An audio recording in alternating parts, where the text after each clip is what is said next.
സ്നേഹം അനുഭവിച്ചറിഞ്ഞ് പ്രത്യക്ഷീകരണത്തിൻ്റെ സ്ഥിരം സാക്ഷികളാകാൻ ഈശോ ഇടയാക്കണമേ എന്ന് പ്രാർത്ഥിച്ചുകൊണ്ട് ദിവ്യകാരുണ്യനാഥനെ വരവേറ്റുകൊണ്ട് നമുക്ക് ഇരുകരങ്ങളെ ഉയർത്തി ശക്തമായി സ്തുതിക്കാം. ഹാലലൂയ, മഹത്വം മഹത്വം, ആരാധന ആരാധന, ഹാലലൂയ ഹാലലൂയ. ഈശോയെ, നിന്റെ ശക്തി ഈ സമയം ഈ ആലയത്തിൽ പ്രകടമാക്കണമേ എന്ന് പ്രാർത്ഥിക്കുന്നു. പരിശുദ്ധ അമ്മയോടൊപ്പം സിഹിയോൻ മാളികയിൽ ധ്യാനിച്ച അപ്പോസ്തലന്മാര് ഈശോയെ പരിശുദ്ധാത്മാവിനാൽ ശക്തിപ്പെടുത്തിയതുപോലെ ഞങ്ങളുടെ സമൂഹത്തിലേക്കും ആത്മാവിൻ്റെ കൃപകൾ, ദാനങ്ങൾ വർഷിക്കണമേ എന്ന് പ്രാർത്ഥിക്കുന്നു. പുത്തൻ പന്തക്കുസ്ത അനുഭവം ഈ ആരാധനയിലൂടെ ഞങ്ങൾക്ക് നൽകണമേ എന്ന് പ്രാർത്ഥിക്കുന്നു. അഭിഷേകമുള്ള സാക്ഷികളാക്കി ഉയർത്തണമേ എന്ന് പ്രാർത്ഥിക്കുന്നു. ഹാലലൂയ ഹാലലൂയ, മഹത്വം മഹത്വം, ആരാധന ആരാധന, ഹാലലൂയ ഹാലലൂയ. ഏറ്റവും നല്ല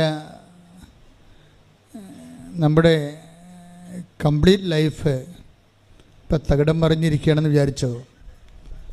സാമ്പത്തിക പ്രയാസങ്ങളും കുഞ്ഞുങ്ങളുടെ ദുർനടപ്പും വീട്ടിലെ പ്രാർത്ഥനയില്ലായ്മയും അടിക്കടി ഉണ്ടാകുന്ന ദുരന്തങ്ങളും സങ്കടങ്ങളും എല്ലാം കൂടി നിങ്ങളുടെ ജീവിതം ഒരു അലങ്കോലപ്പെട്ടെന്ന് വിചാരിച്ചോ? നിങ്ങളുടെ ഫസ്റ്റ് എയ്ഡ് എന്താണെന്നറിയാമോ? അലങ്കോലപ്പെട്ട് കഴിഞ്ഞാൽ, ജീവിതം അലങ്കോലപ്പെട്ടാൽ, എല്ലാത്തിനൊരു ഫസ്റ്റ് എയ്ഡ് ഉണ്ടല്ലോ. ജീവിതം അലങ്കോലപ്പെട്ടാൽ ഫസ്റ്റ് എയ്ഡ് സാക്ഷ്യങ്ങളെ കേട്ടുകൊണ്ടിരിക്കണം. ഇപ്പം നിങ്ങൾ ആർക്കും വേണ്ട, വീട്ടിൽ തന്നെ നിങ്ങൾക്കൊരു വിലയില്ലെന്ന് വിചാരിച്ചോ? നിങ്ങൾ അങ്ങനെയൊക്കെ പറഞ്ഞാൽ എനിക്കൊന്നും ഫീൽ ചെയ്യത്തില്ല. എന്താ കാര്യം എന്നറിയാവോ? നമ്മൾക്ക് വേണ്ടി വില കൊടുത്തവൻ നമ്മുടെ കൂടെ ഉള്ളപ്പോൾ പിന്നെ ഈ ചുഷ്ടം പോലുള്ള മനുഷ്യർ, നാളെ ചത്തുപോണ മനുഷ്യർ നമ്മളെ വില കൽപ്പിച്ചിട്ട് നമുക്ക് എന്നാ കിട്ടാനാ? ഒന്നും കിട്ടാനില്ല. ക്ലിയർ അല്ലേ? നാളെ ചത്തു പോണ ആൾക്കാർ നമ്മൾക്ക് വില കൽപ്പിച്ചതെന്ത്, കൽപ്പിച്ചില്ല എന്ത്? നമ്മളെ വില കൽപ്പിച്ചവൻ നമ്മളെ വീണ്ടെടുത്തിട്ടുണ്ട്. അവൻ്റെ രക്തം നൽകാൻ കൊടുത്തിട്ട് കൈയടിച്ച് ശ്രദ്ധിക്കട്ടെ. അറിയാവോ, നമ്മളിൽ എനിക്ക് തോന്നി, എനിക്ക് മനസ്സിലായിരിക്കണതാണ്, ഇപ്പം നമ്മൾ വളരെ ക്ഷീണിച്ച്, ഞാനൊരിക്കൽ ഈ മല കയറാൻ പോയി, മലയാറ്റൂർ മല. അപ്പോൾ എൻ്റെ 2-3 സുഹൃത്തുക്കൾ കൂടെ ഉണ്ടായിരുന്നു.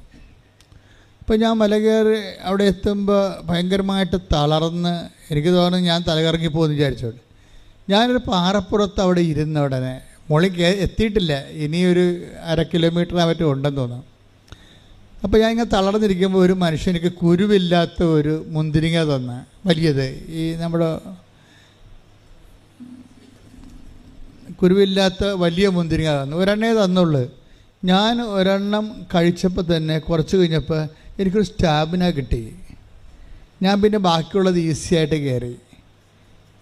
ഇതുപോലെയാണ് ജീവിതത്തിൽ തളർന്നിരിക്കുമ്പോൾ നമ്മളൊരു സാക്ഷ്യം കേൾക്കുകയാണെങ്കിൽ നമുക്ക് മനസ്സിലാകും, ദൈവം അവർ പാവപ്പെട്ടവരായിരിക്കും ആ സാക്ഷ്യം പറഞ്ഞത്. ഈ ദൈവം ഇപ്പോഴും ജീവിച്ചിരിക്കുന്നു, നമ്മുടെ കൂടെ ഉണ്ട്. ഇപ്പം ഞാനും ഇതുപോലെ ഒന്ന് ഇൻവെസ്റ്റ് ചെയ്യുകയാണെങ്കിൽ, എൻ്റെ വിശ്വാസം ഇൻവെസ്റ്റ് ചെയ്യുകയാണ്. വിശ്വാസം ഇൻവെസ്റ്റ് ചെയ്യുമ്പോൾ ശ്രദ്ധിക്കണം. ബൈബിള് നമ്മളെല്ലാവരും വിശ്വാസമെന്ന് പറയണ പോലല്ല ബൈബിൾ വിശ്വാസമെന്ന് പറയണത്. ബൈബിൾ വിശ്വാസമെന്ന് പറയണത് നമ്മൾ പറയണ ഒരു വിഷയമല്ല, അത് വേറെ ഒരു വിഷയമാണ്. നമ്മൾ വിശ്വസിക്കുന്നൊക്കെ പറയത്തില്ലേ? പക്ഷേ ഇപ്പോൾ ഉദാഹരണത്തിന് വിശുദ്ധ മത്തായിയുടെ സുവിശേഷം 21-ാം അധ്യായം 31-32 വചനങ്ങൾ വായിച്ചേ. ശ്രദ്ധിക്കട്ടെ. ഹല്ലേലൂയ ഹല്ലേലൂയ ഹല്ലേലൂയ ഹല്ലേലൂയ, യേശുവേ നന്ദി, ഹല്ലേലൂയ. കർത്താവിലേക്ക് ഞാൻ കൈ നീട്ടിയപ്പോൾ കർത്താവ് എന്നെ ഒരു കാഴ്ച കാണിച്ചു. ഒരു ഞണ്ട് ഇങ്ങനെ അത് ചത്ത് മലർന്ന് കിടക്കണതാണ്. അപ്പോൾ ഓൺലൈനിലുള്ളവർ ശ്രദ്ധിക്കണേ, നിങ്ങൾ തീർത്ഥാടനത്തിലുള്ള നിങ്ങളും ശ്രദ്ധിക്കണം. എന്താണെന്നറിയാവോ? ഞണ്ടെന്നൊക്കെ പറയണത് ഈ ക്യാൻസർ രോഗത്തിൻ്റെ ഒരു അടയാളമാണ്, മെഡിക്കൽ അടയാളമാണ്. അപ്പം അതിൻ്റെ അർത്ഥം കർത്താവ് ക്യാൻസർ രോഗികളെ ഈ കൂട്ടായ്മയെ സുഖപ്പെടുത്തുന്നു എന്നുള്ളതാണ്. കൈയടിച്ചുകൊണ്ട് ശ്രുതികളെല്ലാം വെച്ചോ. ഇന്ന് മാതാവിൻ്റെ അമലോത്ഭവ തിരുനാളാണ്. ഇന്ന് ഡിസംബർ 8-ാം തീയതിയാണ്. ഒരു 2-3 മാസത്തിന് ശേഷം 7 പേര് ഈ മെസ്സേജിൽ ക്യാൻസർ സുഖപ്പെട്ടതിന് ഈ ആൾക്കാരെ സാക്ഷ്യം പറഞ്ഞിരിക്കാം. മത്തായി 21, 31, 32 തിരുവചനങ്ങൾ. ഈ 2 പേരിൽ ആരാണ് പിതാവിന്റെ ഇഷ്ടം നിറവേറ്റിയത്? അവർ പറഞ്ഞു, രണ്ടാമൻ. യേശു പറഞ്ഞു, സത്യമായി ഞാൻ നിങ്ങളോട് പറയുന്നു, ചുങ്കക്കാരും വേശ്യകളുമായിരിക്കും നിങ്ങൾക്ക് മുമ്പേ സ്വർഗരാജ്യത്തിൽ പ്രവേശിക്കുക. എന്തെന്നാൽ യോഹന്നാൻ നീതിയുടെ മാർഗത്തിലൂടെ നിങ്ങളെ സമീപിച്ചു, നിങ്ങൾ അവനിൽ വിശ്വസിച്ചില്ല. എന്നാൽ ചുങ്കക്കാരും വേശ്യകളും അവനിൽ വിശ്വസിച്ചു.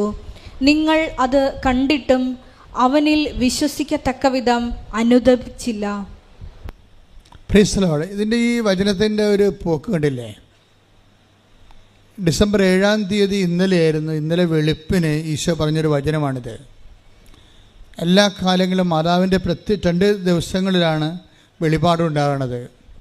അത് സ്വപ്നമായിട്ടുണ്ടാകും, ദർശനമായിട്ടുണ്ടാകും, അല്ലെങ്കിൽ ഒരു ഇൻസിഡൻ്റ് ഉണ്ടായിട്ട് ഇൻസിഡൻറ്റിൻ്റെ സുവിശേഷം എടുക്കുമ്പോൾ മെസ്സേജ് ഉണ്ടാകും. ഇങ്ങനെ ദൈവത്തിൻ്റെ അനുഭവങ്ങൾക്ക് ഈ കാലത്ത് ഒരു പഞ്ഞവുമില്ല. പഞ്ഞം നമ്മൾക്കുണ്ടാകുന്നതാണ്. നമ്മൾ ദൈവത്തിൻ്റെ കാര്യങ്ങൾ ശ്രദ്ധിക്കാത്തത് കൊണ്ടാണ് ദൈവത്തിൻ്റെ അടയാളങ്ങളോ അക്ഷരങ്ങളോ ഒന്നും നമുക്ക് മനസ്സിലാകാത്തതിൻ്റെ കാരണം. ദൈവികമായ വെളിപാടുകൾക്കൊന്നും ഒരു പഞ്ഞവുമില്ല.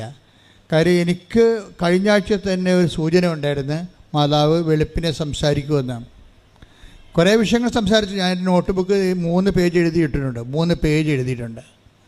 അതിലൊരു വിഷയം അവസാനം, ആ മെസ്സേജുകളെല്ലാം അവസാനിക്കേണ്ടത് ആ സമയത്ത് ഈ മെസ്സേജിനെ സ്ഥിരീകരിക്കാനുള്ള വചനം വിശ്വാസ പ്രമാണം ചൊല്ലി എടുത്തപ്പോഴാണ് എനിക്ക് ഈ വചനം കിട്ടിയത്.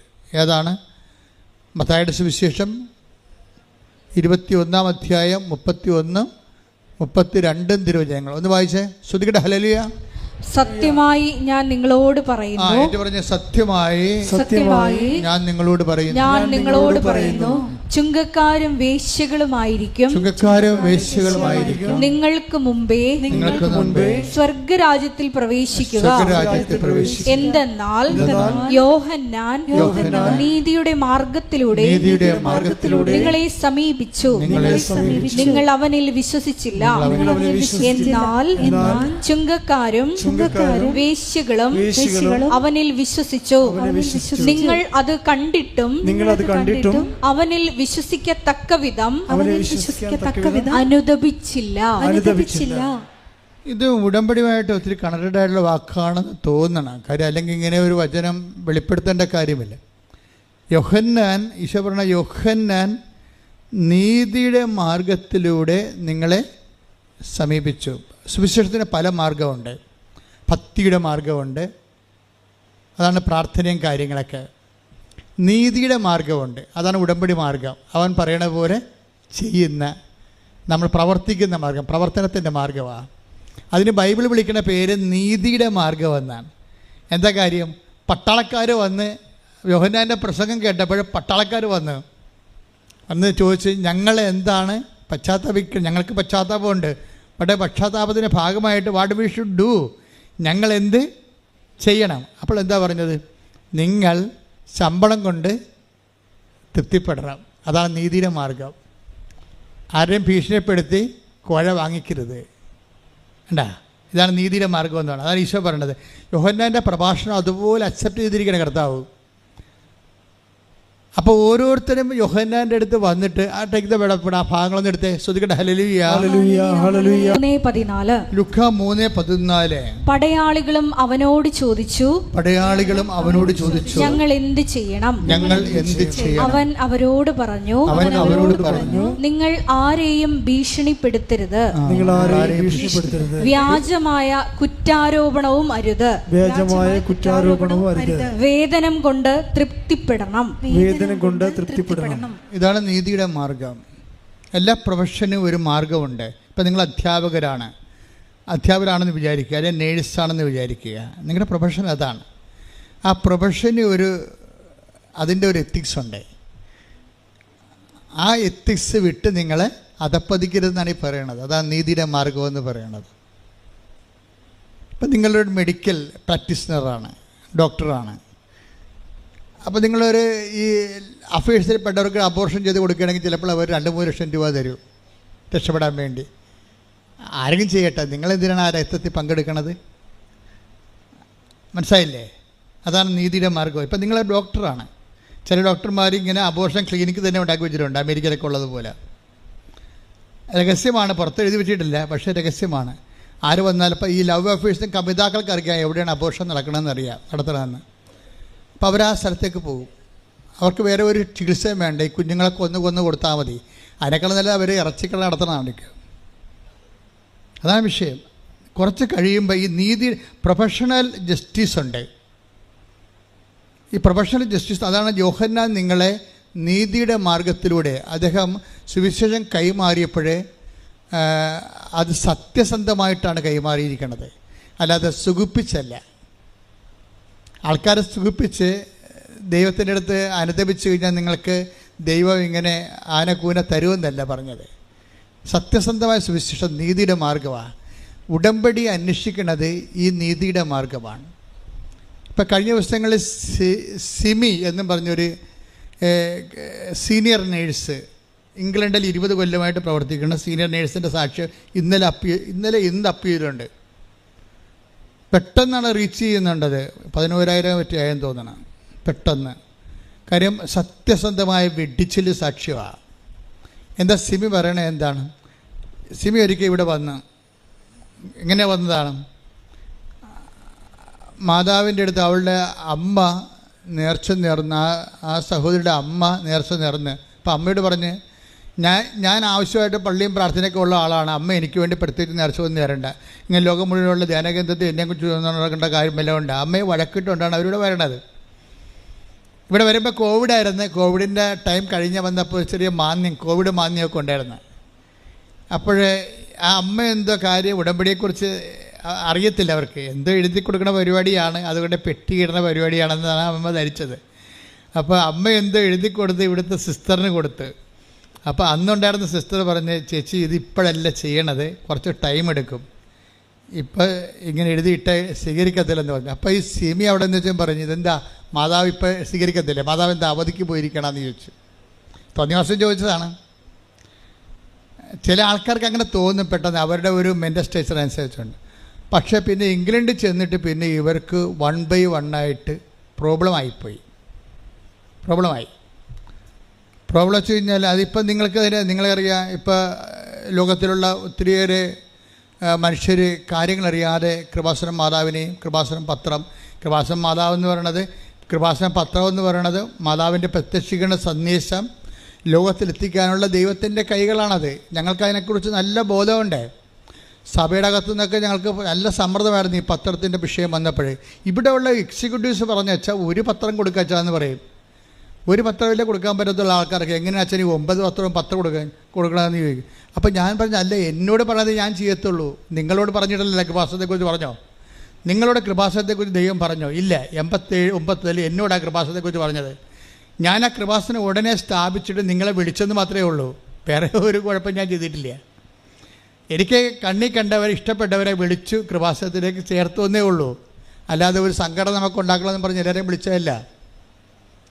അപ്പോഴങ്ങനെ വിളിച്ച് ചേർത്ത് കഴിഞ്ഞപ്പോൾ പിന്നീട് എല്ലാ കാര്യങ്ങളും, മാതാവിൻ്റെ പ്രത്യക്ഷീകരണവും അതിനുശേഷം ഉണ്ടാകുന്ന ഉടമ്പടിയും ഒക്കെ ദൈവിക വെളിപാടാണ്.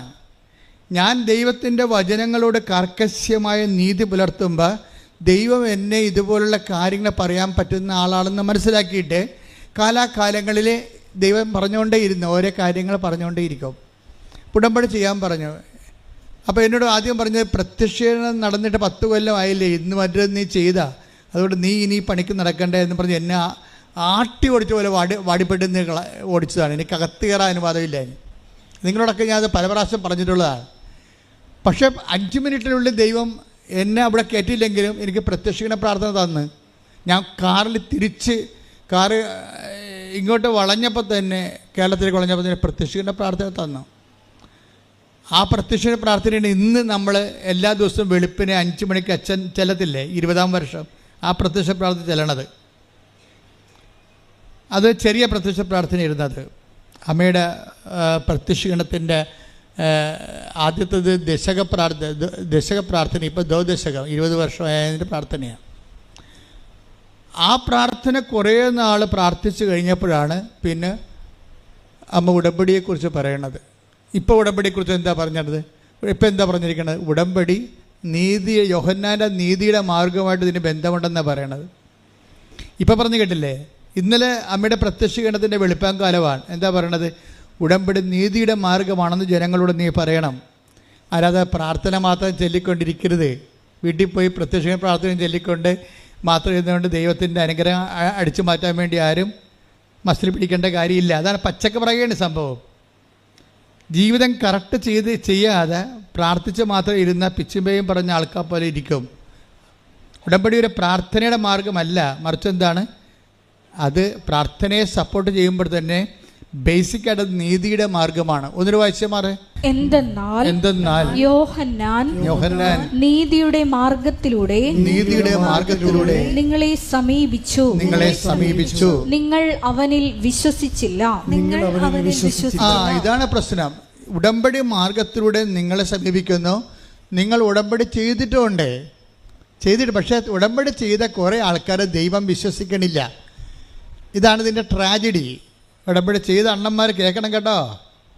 ഉടമ്പടി ചെയ്ത 50% പേരെയെങ്കിലും ദൈവം വിശ്വസിക്കണില്ല. എന്താ കാരണം? യോഹന്നാൻ നീതിയുടെ മാർഗത്തിലൂടെ വന്നു. വായിച്ചോ. എന്തെന്നാൽ യോഹന്നാൻ നീതിയുടെ മാർഗത്തിലൂടെ നിങ്ങളെ സമീപിച്ചു, നിങ്ങൾ അവനിൽ വിശ്വസിച്ചില്ല. എന്ന് വെച്ചാൽ അതിൻ്റെ അർത്ഥം എന്താണ്? പട്ടാളക്കാരും അത് ചോദിച്ചു, ഞങ്ങൾ എന്ത് ചെയ്യണം? അപ്പോൾ യോഹന്നാൻ എന്ത് പറഞ്ഞു? നിങ്ങൾ ആരെയും ഭീഷണിപ്പെടുത്തരുത്. കിമ്പളം മേടിക്കാനല്ല ഭീഷണിപ്പെടുത്തുന്നത്. എല്ലാ വീടുകളിലൊക്കെ കയറിയിട്ട് ഭീഷണിപ്പെടുത്തിയിട്ട് അപ്പം എടുത്തുകൊണ്ട് പോവുക. അന്നത്തെ പട്ടാളക്കാരുടെ മെയിൻ പരിപാടിയായിരുന്നു. വസ്ത്രം എടുത്തുകൊണ്ട് പോവുക, പെണ്ണുങ്ങൾ മാത്രമുള്ള സ്ഥലത്ത് നിന്ന് അവരെ ഡിസ്റ്റർബ് ചെയ്യുക. ഇതാണ് അവരുടെ അഴിമതി. അന്നത്തെ റോമാൻ പട്ടാളക്കാരല്ലേ, അവരുടെ അഴിമതി അതാണ്. നമ്മൾ കണ്ടതാണത്, ബൈബിളുണ്ടത്. അപ്പോൾ ആരെയും ഭീഷണിപ്പെടുത്തരുത്. പിന്നെ എന്താണ്? വേതനം കൊണ്ട് തൃപ്തിപ്പെടണം. അത് നിസ്സാര കാര്യമല്ല. അതാണ് അതിന് ദൈവം പറയണത്. ഇപ്പം നിങ്ങൾ ശമ്പളം വാങ്ങിക്കുന്നു എങ്കിലും നിങ്ങൾ കിമ്പളം വാങ്ങിക്കുകയും ചെയ്യുന്നുണ്ട്. എന്താ കാര്യം വെച്ച് കഴിഞ്ഞാൽ, കിമ്പളം വാങ്ങിച്ചു കഴിയുമ്പോൾ സ്വാഭാവികമായിട്ട് ദൈവം നിങ്ങൾക്ക് ഭക്ഷണം കഴിക്കാനും യോഹന്നാൻ എന്താ പറയണമെന്നറിയാവോ? എന്തുകൊണ്ട് കിമ്പളം വാങ്ങിക്കേണ്ടെന്നാണ് പറയണമെന്നറിയാവോ? അതായത് നിങ്ങളുടെ ശമ്പളം കൊണ്ട് നിങ്ങൾ തൃപ്തിപ്പെടണം. ഇവിടുത്തെ മെയിൻ പ്രശ്നം അതാണല്ല. ഇപ്പോൾ 1,00,000 രൂപ ശമ്പളമുള്ള ആളിനെ എന്തുകൊണ്ടാണ് മറ്റുള്ളവരുടെ ഈ നക്കാപ്പിച്ച ചട്ടിയിലേക്ക് കൈയിട്ട് വരണത്? എന്താണ്? അയാൾക്ക് തൃപ്തിയില്ല. അവർക്ക് തൃപ്തി ഇല്ലെങ്കിലും ഇത് ഒരു മാനസിക രോഗമാണ് തൃപ്തിയില്ലെന്ന് പറയണത്. അല്ലാതെ അത് ഒരു മാനുഷിക പ്രശ്നമല്ല. തൃപ്തിയില്ലെന്ന് പറയണത് ഒരു മാനസിക രോഗമാണ്. എന്താ കാര്യം?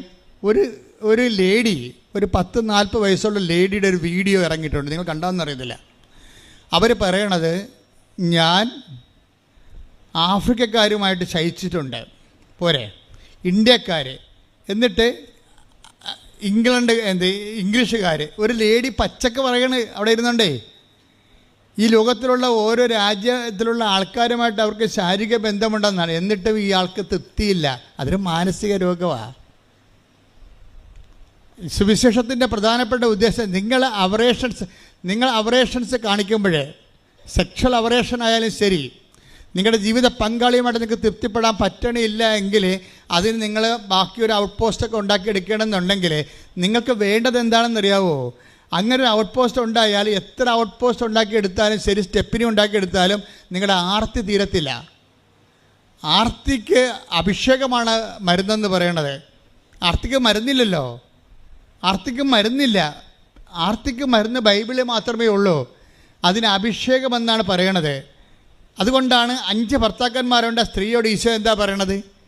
ഈ വെള്ളം കുടിക്കണവൻ ഇനിയും ദാഹിക്കും.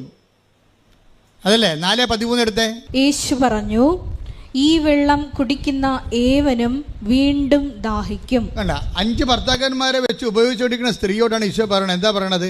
നിനക്ക് 6 അല്ല 60 ഭർത്താവ് ഉണ്ടായാലും പിന്നെ ഈ കലാപരിപാടി തുടങ്ങിക്കൊണ്ടേയിരിക്കും, വീണ്ടും ദാഹിക്കും. പിന്നെ എന്തായാലും മറുപടി ഉണ്ട്. എന്താ ചെയ്യണത്? എന്നാൽ ഞാൻ നൽകുന്ന വെള്ളം കുടിക്കുന്നവന് പിന്നീട് ഒരിക്കലും ദാഹിക്കുകയില്ല. ഞാൻ നൽകുന്ന ജലം അവനിൽ നിത്യജീവനിലേക്ക് നിർഗളിക്കുന്ന അരുവിയാകും. അതായത് തന്നിൽ വിശ്വസിക്കാതിരുന്നവർ സ്വീകരിക്കാതിരുന്ന പരിശുദ്ധാത്മാവിനെ കുറിച്ചാണ് അവനിത് പറഞ്ഞത്. അതാണ് അഭിഷേകത്തിൻ്റെ ആത്മാവ്. അല്ല, എൻ്റെ മക്കളെ, എന്തെങ്കിലും കാര്യത്തിൽ നിങ്ങളെ പെട്ടിരിക്കണമെന്ന് വിചാരിച്ചോ? പെട്ടിരിക്കണം. നിങ്ങൾക്ക് വേണ്ടത് അഭിഷേകമാണ് വേണ്ടത്. നിങ്ങളിപ്പോൾ ഈ വിഷയം, അതായത് ഇപ്പോൾ ആകുലത ആയാലും ശരി, റെക്കറിങ് ആയിട്ടൊരു ആകുലത ഉണ്ടാവണമെന്ന് വിചാരിച്ചോ? ആ ആകുലത ഉണ്ടാക്കുന്ന വിഷയങ്ങൾ അതേപടി പച്ചക്ക് നിലനിൽക്കുമ്പോൾ തന്നെ നിങ്ങളുടെ ആകുലതകൾ മാറ്റാൻ. ഇപ്പം സെമിയുടെ സാക്ഷ്യം അങ്ങനെയാണ്. സെമി എന്താ പറയണത്? ഇങ്ങനെയുണ്ടല്ലോ, എൻ്റെ മകനെ കൊണ്ടുപോയി ഞാൻ സ്കൂളിൽ ചേർത്തപ്പോഴുണ്ട് അവർ പറഞ്ഞ് അവർ കുഞ്ഞിനെ കൗൺസിൽ ചെയ്യും. അവിടുത്തെ സിസ്റ്റം അതാണ്. നമുക്ക് കണ്ട സ്കൂളിൽ കൊണ്ട് കാശ് കൊടുത്തിട്ട് ചേർക്കാൻ പറ്റത്തില്ല. കൊച്ചിനെ ആദ്യം ഒരു കൗൺസിലിംഗ് ബോർഡിന് ഹാജരാക്കണം. കുഞ്ഞിൻ്റെ IQ അവർ പരിശോധിക്കും. എന്നിട്ട് അവന് പഠിക്കാനുള്ള സ്കൂൾ അവർ നിശ്ചയിക്കും. കാര്യം മനസ്സില്ലേ? സിസ്റ്റത്തിൻ്റെ പോക്കതാണ്, നമ്മുടെ സിസ്റ്റം അല്ലാതെ. കുഞ്ഞിൻ്റെ IQ എന്താണെന്ന് നോക്കിയിട്ട് അതിനൊരു കോമൺ ബോർഡിനെ കൊണ്ടേ കൊടുക്കും. ആ ബോർഡിൽ ഇവനെ എഴുതിച്ചും വായിച്ചും സംസാരിച്ചും ഇവൻ ചിരിക്കുന്നുണ്ടോ, ആൾക്കാരുമായിട്ട് കൂട്ടുകൂടുന്നുണ്ടോ, ഇവൻ തമാശ പറയുമ്പോൾ ചിരിക്കുന്നുണ്ടോ, അതാ നിസ്സാര കാര്യത്തിന് ഇവൻ്റെ EQ ഒക്കെ, ഇമോഷണൽ കോഷൻസ് ഒക്കെ പോയി കിടക്കുകയാണ്. ഇതെല്ലാം നോക്കിയിട്ടാണ്, ഇവൻ്റെ മെൻ്റൽ സ്റ്റേച്ചറൊക്കെ നോക്കിയിട്ടാണ് ഇവനെ സ്കൂൾ നിശ്ചയിക്കുന്നത്. അങ്ങനെ സ്കൂൾ നിശ്ചയിക്കുമ്പോൾ കേരളത്തിലുള്ളതുപോലെ നല്ല സ്കൂൾ ഇവർക്ക് കിട്ടിയില്ല. ഇവർ വിചാരിച്ചത് നമ്മൾ പൈസ കൊടുത്തു കഴിഞ്ഞാൽ നല്ല സ്കൂളിൽ പഠിപ്പിക്കാമെന്ന്. പക്ഷെ അവിടെ നടക്കത്തില്ല. കൊച്ചിൻ്റെ കപ്പാസിറ്റി അനുസരിച്ച് മാത്രമേ പഠിപ്പിക്കൂ. ഇതോടുകൂടി ഈ സിമിയുടെ കൺട്രോൾ പോയി, സങ്കടമായി, ഭയങ്കര നിരാശയായി. ഇനി ഇവരിട്ടതൊരു 6ാം തരത്തിലുള്ള സ്കൂളിലാണ് വിട്ടിരിക്കുന്നത്. ആ സ്കൂളിലാണെങ്കിൽ അതായത് ഒരുമാരപ്പെട്ട പിള്ളേരൊക്കെ ഈ 2ാം ക്ലാസ്സുകാരെ ഡ്രഗ്സ് എടുക്കുന്ന സ്കൂളാണ്. സിഗരറ്റ് വലിക്കുന്ന 4ാം ക്ലാസ്സുകാരൻ. അപ്പം അങ്ങനെയൊക്കെയുള്ള സ്കൂളിൽ ചെന്ന് ഇവൻ മിക്കുവൻ്റെ കാര്യം പോക്കായിരിക്കും. അപ്പോഴങ്ങനെ അതുകൊണ്ട് തന്നെ ഇവർക്ക് ഭയങ്കര സങ്കടമാണ്. ഇവിടെ കണ്ണ് തോരണില്ല.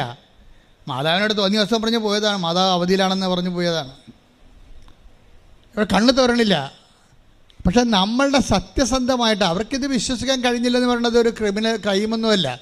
ഒരു മനുഷ്യനെ വിശ്വസിക്കാൻ ടൈം എടുക്കും, അത്രയേ ഉള്ളൂ. അതല്ല പ്രശ്നം. ഇവർ ബേസിക്കായിട്ട് നല്ല ലേഡിയാണ്. അവർക്ക് പള്ളിയും പ്രാർത്ഥനയും കൃപയും കുമ്പസാരമൊക്കെ ഉള്ളൊരു ലേഡിയാണ്. പക്ഷേ അവർക്ക് പുതിയ പുതിയ സംവിധാനങ്ങളൊക്കെ ഉൾക്കൊള്ളുമ്പോൾ ശരി, നമ്മുടെ സഭയിൽ തന്നെ കരിസ്മാറ്റിക് പ്രസ്ഥാനം വന്നപ്പോൾ എല്ലാവർക്കും ഉൾക്കൊള്ളാൻ പറ്റിയ ഇല്ല. 50% പേര് അതിൻ്റെ അകത്തേക്ക് മൊബിലൈസ് ആയിപ്പോയിട്ടുള്ളൂ. ബാക്കി 50% ട്രഡീഷണലായിട്ട് ഇപ്പോഴും നിലനിൽക്കുന്നുണ്ട് അവർ. അപ്പോൾ ആരുടെ കുറ്റമല്ല, ആൾക്കാർക്ക് ചിലത് ഉൾക്കൊള്ളാൻ പറ്റത്തില്ല, അതുകൊണ്ടാണ്, വേറെ പ്രശ്നമൊന്നുമില്ല. പക്ഷേ ഇവളിങ്ങനെ പറഞ്ഞത് കാരണം ഇവൾക്ക് പിന്നീട് ഇങ്ങനെ ഇഷ്യൂസ് ഉണ്ടാക്കാൻ തുടങ്ങി. അപ്പോൾ സിമിക്ക് ഭയങ്കര സങ്കടമായി. അവർക്ക് ജോലി ചെയ്യാൻ പറ്റണില്ല. ഓർക്കുമ്പോഴൊക്കെ നെടുവീർപ്പും ഈ കുഞ്ഞിൻ്റെ ഭാവി എന്താണ് ഇനി എന്നൊക്കെ പറഞ്ഞേക്കുമ്പോൾ ആണ് പെട്ടെന്ന് ഇവളോടത്ത് ദൈവമേ. അപ്പോൾ അമ്മ വിളിച്ചു, ഇവളുടെ അമ്മ വിളിച്ചു പറഞ്ഞു, നീ അന്ന് അസഭ്യം പറഞ്ഞു പോയ മാതാവില്ലേ, ആ മാതാവിൻ്റെ പത്രമൊക്കെ നീ കാണുന്നില്ലേ, എന്തുമാത്രം മനുഷ്യരാണ് അവിടെ പോയി രക്ഷപ്പെടണമെന്ന് നീ അമ്മ പറഞ്ഞു കൊടുക്കും. ഇപ്പോഴാണ് അവർക്കൊരു ബോധം വന്നത്. അപ്പോൾ ഉടനെ അവരെന്ത് ചെയ്യും? അവർ ഓൺലൈൻ ഉടമ്പടി എടുക്കും. മദറിനോട് സോറി പറഞ്ഞിട്ട് ഒരു ഓൺലൈൻ ഉടമ്പടി എടുക്കും. ഓൺലൈൻ ഉടമ്പടി എടുക്കുമ്പോൾ എന്താ സംഭവിക്കണമെന്ന് വെച്ച് കഴിഞ്ഞാൽ, നിങ്ങൾക്കറിയാലോ, ഓൺലൈൻ ഉടമ്പടിയിൽ ആകപ്പാടി ഇല്ലാത്തതായിട്ട് എന്താ ഉള്ളത്? നേർച്ച വസ്തുക്കൾ മാത്രമേ ഇല്ലാതുള്ളൂ, ബാക്കി എല്ലാം ഉടമ്പടി തന്നെയാണത്. സത്യസന്ധമായിട്ട് സീരിയസ് ആയിട്ട് എടുക്കുന്നവർ അത് അകലെ ഉള്ളവർക്ക് വേണ്ടിയുള്ളതാണ്. ഓൺലൈൻ ഉടമ്പടി എന്തിനാണ്? അന്റാർട്ടിക്ക പോലുള്ള ഒരു കാലത്ത് നാട്ടിൽ വരാൻ പറ്റാത്ത ആൾക്കാർക്ക് വേണ്ടിയുള്ളത്. മാതാവിൻ്റെ ഈ ഉടമ്പടി വെളിപ്പെടുത്തിയപ്പോൾ തന്നെ അതിൻ്റെ കൂടെ പടപടാന്ന് വെളിപ്പെടുത്തിയതാണ്. അല്ലാതെ പിന്നീട് ഞങ്ങളാരും ചിന്തിച്ച് ചെയ്തതൊന്നും അല്ല. ഇത് ചിന്തിച്ചോ ആലോചിച്ചോ ചെയ്തതല്ല. എനിക്കാണെങ്കിൽ കമ്പ്യൂട്ടറിന് ശരിക്കും വശമില്ല, മൊബൈൽ മാത്രമേ കൈകാര്യം പരിചയമുള്ളൂ. ഞാൻ ചുമ്മാ ഒരു കമ്പ്യൂട്ടർ ഓപ്പൺ ചെയ്തുകൊണ്ടിരിക്കുകയായിരുന്നു. ഈ മാതാവ് പ്രത്യക്ഷപ്പെട്ടതിൻ്റെ ഈ ഉടമ്പടി, നമ്മുടെ ഇന്നത്തെ ഉടമ്പടി 2015 അമ്മ വെളിപ്പെടുത്തിയത്. ആ 2016 കാലഘട്ടങ്ങളിൽ തന്നെയാണ് ഞാൻ ചുമ്മാ കമ്പ്യൂട്ടർ നോക്കിക്കൊണ്ടിരിക്കുകയാണ്. അപ്പോഴേ എനിക്ക് പെട്ടെന്നൊരു ലിങ്ക് കിട്ടിയപ്പോൾ ഞാൻ ഉടനെ ജോമളെ വിളിച്ച് പറഞ്ഞു, ഇങ്ങനെ ഒരു ലിങ്ക് കിട്ടിയിട്ടുണ്ട്. അപ്പോൾ ജോമള പറഞ്ഞു, അപ്പോൾ ഒരു ഡിക്സൺ എന്ന് പറഞ്ഞൊരുത്തനും ഇവിടെ ഇങ്ങോട്ട് വന്ന് പറഞ്ഞു, അച്ഛൻ്റെ പത്രം ഉണ്ടല്ലോ, ഞാൻ സ്വന്തമായിട്ട് ഡിസൈൻ ചെയ്ത് തരാം. ഞാൻ പത്രം എനിക്ക് കിട്ടിയായിരുന്നു. അപ്പോൾ എനിക്കിങ്ങനെ അറിയത്തില്ല, അങ്ങനെ എറണാകുളത്തുകാരനാണ്. എവിടെയോ പള്ളിയിൽ നിന്ന് കൃപാസനം പത്രം കിട്ടിയോ പുള്ളി വായിച്ച് നോക്കിയോ പുള്ളി പറഞ്ഞു ഇത് ഇങ്ങനെയല്ല ഡിസൈൻ ചെയ്യേണ്ടത്. പുള്ളി കമ്പ്യൂട്ടർ ഗ്രാഫിക്സ് ഇത് ഡിസൈൻ ചെയ്യുന്ന ആളാണ്, ഞാനത് ഫ്രീ ആയിട്ട് ചെയ്തു തരാമെന്ന് പറഞ്ഞു. അപ്പോൾ അങ്ങനെ ഒരാളെ അമ്മ ലൈനിൽ കൊണ്ടുവന്നപ്പോൾ അത് ഈ ദിവസങ്ങൾ തന്നെയായിരുന്നു. അപ്പോൾ ഞങ്ങളുടനെ ഈ ലിങ്ക് അദ്ദേഹത്തിന് അയച്ചു കൊടുത്തിട്ട് പറഞ്ഞു, ഞങ്ങൾക്ക് വേണ്ട ഈ ലിങ്ക് നോക്കിക്കേ, ഇതനുസരിച്ച് ഞങ്ങൾക്ക് വേണ്ട ഓപ്ഷൻ എന്ന് പറയണത്, ഞങ്ങൾ ഇവിടെ ഒരു മനുഷ്യൻ ഏത് കോണ്ടിനെൻറ്റിൽ നിന്നുകൊണ്ടും ഏത് ഭൂഖണ്ഡത്തിൽ നിന്നുകൊണ്ടും അവൻ്റെ പേരും അവൻ്റെ സങ്കടവും അവൻ്റെ അറ്റകൈ സമയത്ത് ഈ ലിങ്കിലോട്ട് അടിച്ചു കയറ്റിയാൽ ഇവൻ്റെ പേരിലൊരു തിരി തെളിഞ്ഞിട്ട് അവൻ്റെ പേര് തെളിയണം മാതാവിൻ്റെ മുമ്പേ കൃപാസനം മാതാവിനെ ഉടനെ കാണിക്കണമെന്ന് പറഞ്ഞു. ഞങ്ങളത് വേണ്ടി പ്രാർത്ഥിച്ചോളാം. ഇതിൻ്റെ ആസ്തി ഭദ്രതയെന്ന് പറയണത് 97 മുതൽ ഞങ്ങൾ നടത്തി 87 മുതൽ ഇന്ന് വരെ നടത്തിയിട്ടുള്ള കടലിലെ കൺവെൻഷനും 10,000 മനുഷ്യരെ കേരളം മുഴുവൻ നടന്ന് ധ്യാനം നടത്തിയതും ഇവിടെ നടന്നിട്ടുള്ള ലക്ഷക്കണക്കിന് അഖണ്ഡ ജപമാലയും ഞാൻ ഒരു രാത്രി മുഴുവനൊക്കെ ഇരുന്ന് ആൾക്കാരെ കണ്ടിട്ടുണ്ട്, പ്രാർത്ഥിച്ചുണ്ട് രാത്രി മുഴുവനും. അങ്ങനെ 2004 മുതൽ 2018 കോവിഡ് വരെ ഇവിടെ ഈ എല്ലാ ദിവസവും രാത്രി 6 മണി തൊട്ട് വെളുപ്പിന് 6 മണി വരെ ആൾക്കാരെ കാണാൻ വേണ്ടി രാത്രി ഇരിക്കുമായിരുന്നു. ഇവിടെ തലയൊക്കെ പൊട്ടിപ്പോണ അവസ്ഥയിലാണ് ഞാൻ ഇവിടുന്ന് പോയി അമ്പലപ്പുഴ പോയി കുർബാന ചെല്ലണത്. അപ്പോൾ ഇങ്ങനെ കുറേ ത്യാഗങ്ങൾ കർത്താവിന് വേണ്ടി സഹിച്ചിട്ടുണ്ട്. അപ്പോൾ അതിൻ്റെ എല്ലാം ആസ്തിയിലായിരിക്കണം ജനങ്ങൾ തിരികെത്തിക്കേണ്ടത്. അവർക്ക് മെറിറ്റില്ലെങ്കിലും കൃപാസനത്തിൻ്റെ ഒരു ആസ്തിയിൽ അവർക്ക് ദൈവത്തിൻ്റെ അനുഗ്രഹം കിട്ടണം, അതാണ് ഇതിൻ്റെ ഉദ്ദേശമെന്ന് പറഞ്ഞ് ഉടനെ പുള്ളിക്കാരന് പെട്ടെന്ന് മാതാവ് ഇത് ദൈവം ഒരു കാര്യം ഏറ്റെടുത്താൽ പിന്നെ പ്രോജക്റ്റും ഫണ്ടും പ്ലാനും ഫണ്ടും എല്ലാം ദൈവം ഇങ്ങനെ ഇഷ്യൂ ചെയ്തുകൊണ്ടിരിക്കും. അതുടനെ ദൈവം ഉടനെ ആ മനുഷ്യനതൊരു ഐഡിയ കൊടുത്തു. പെട്ടെന്ന് അയാൾക്കത് കത്തി.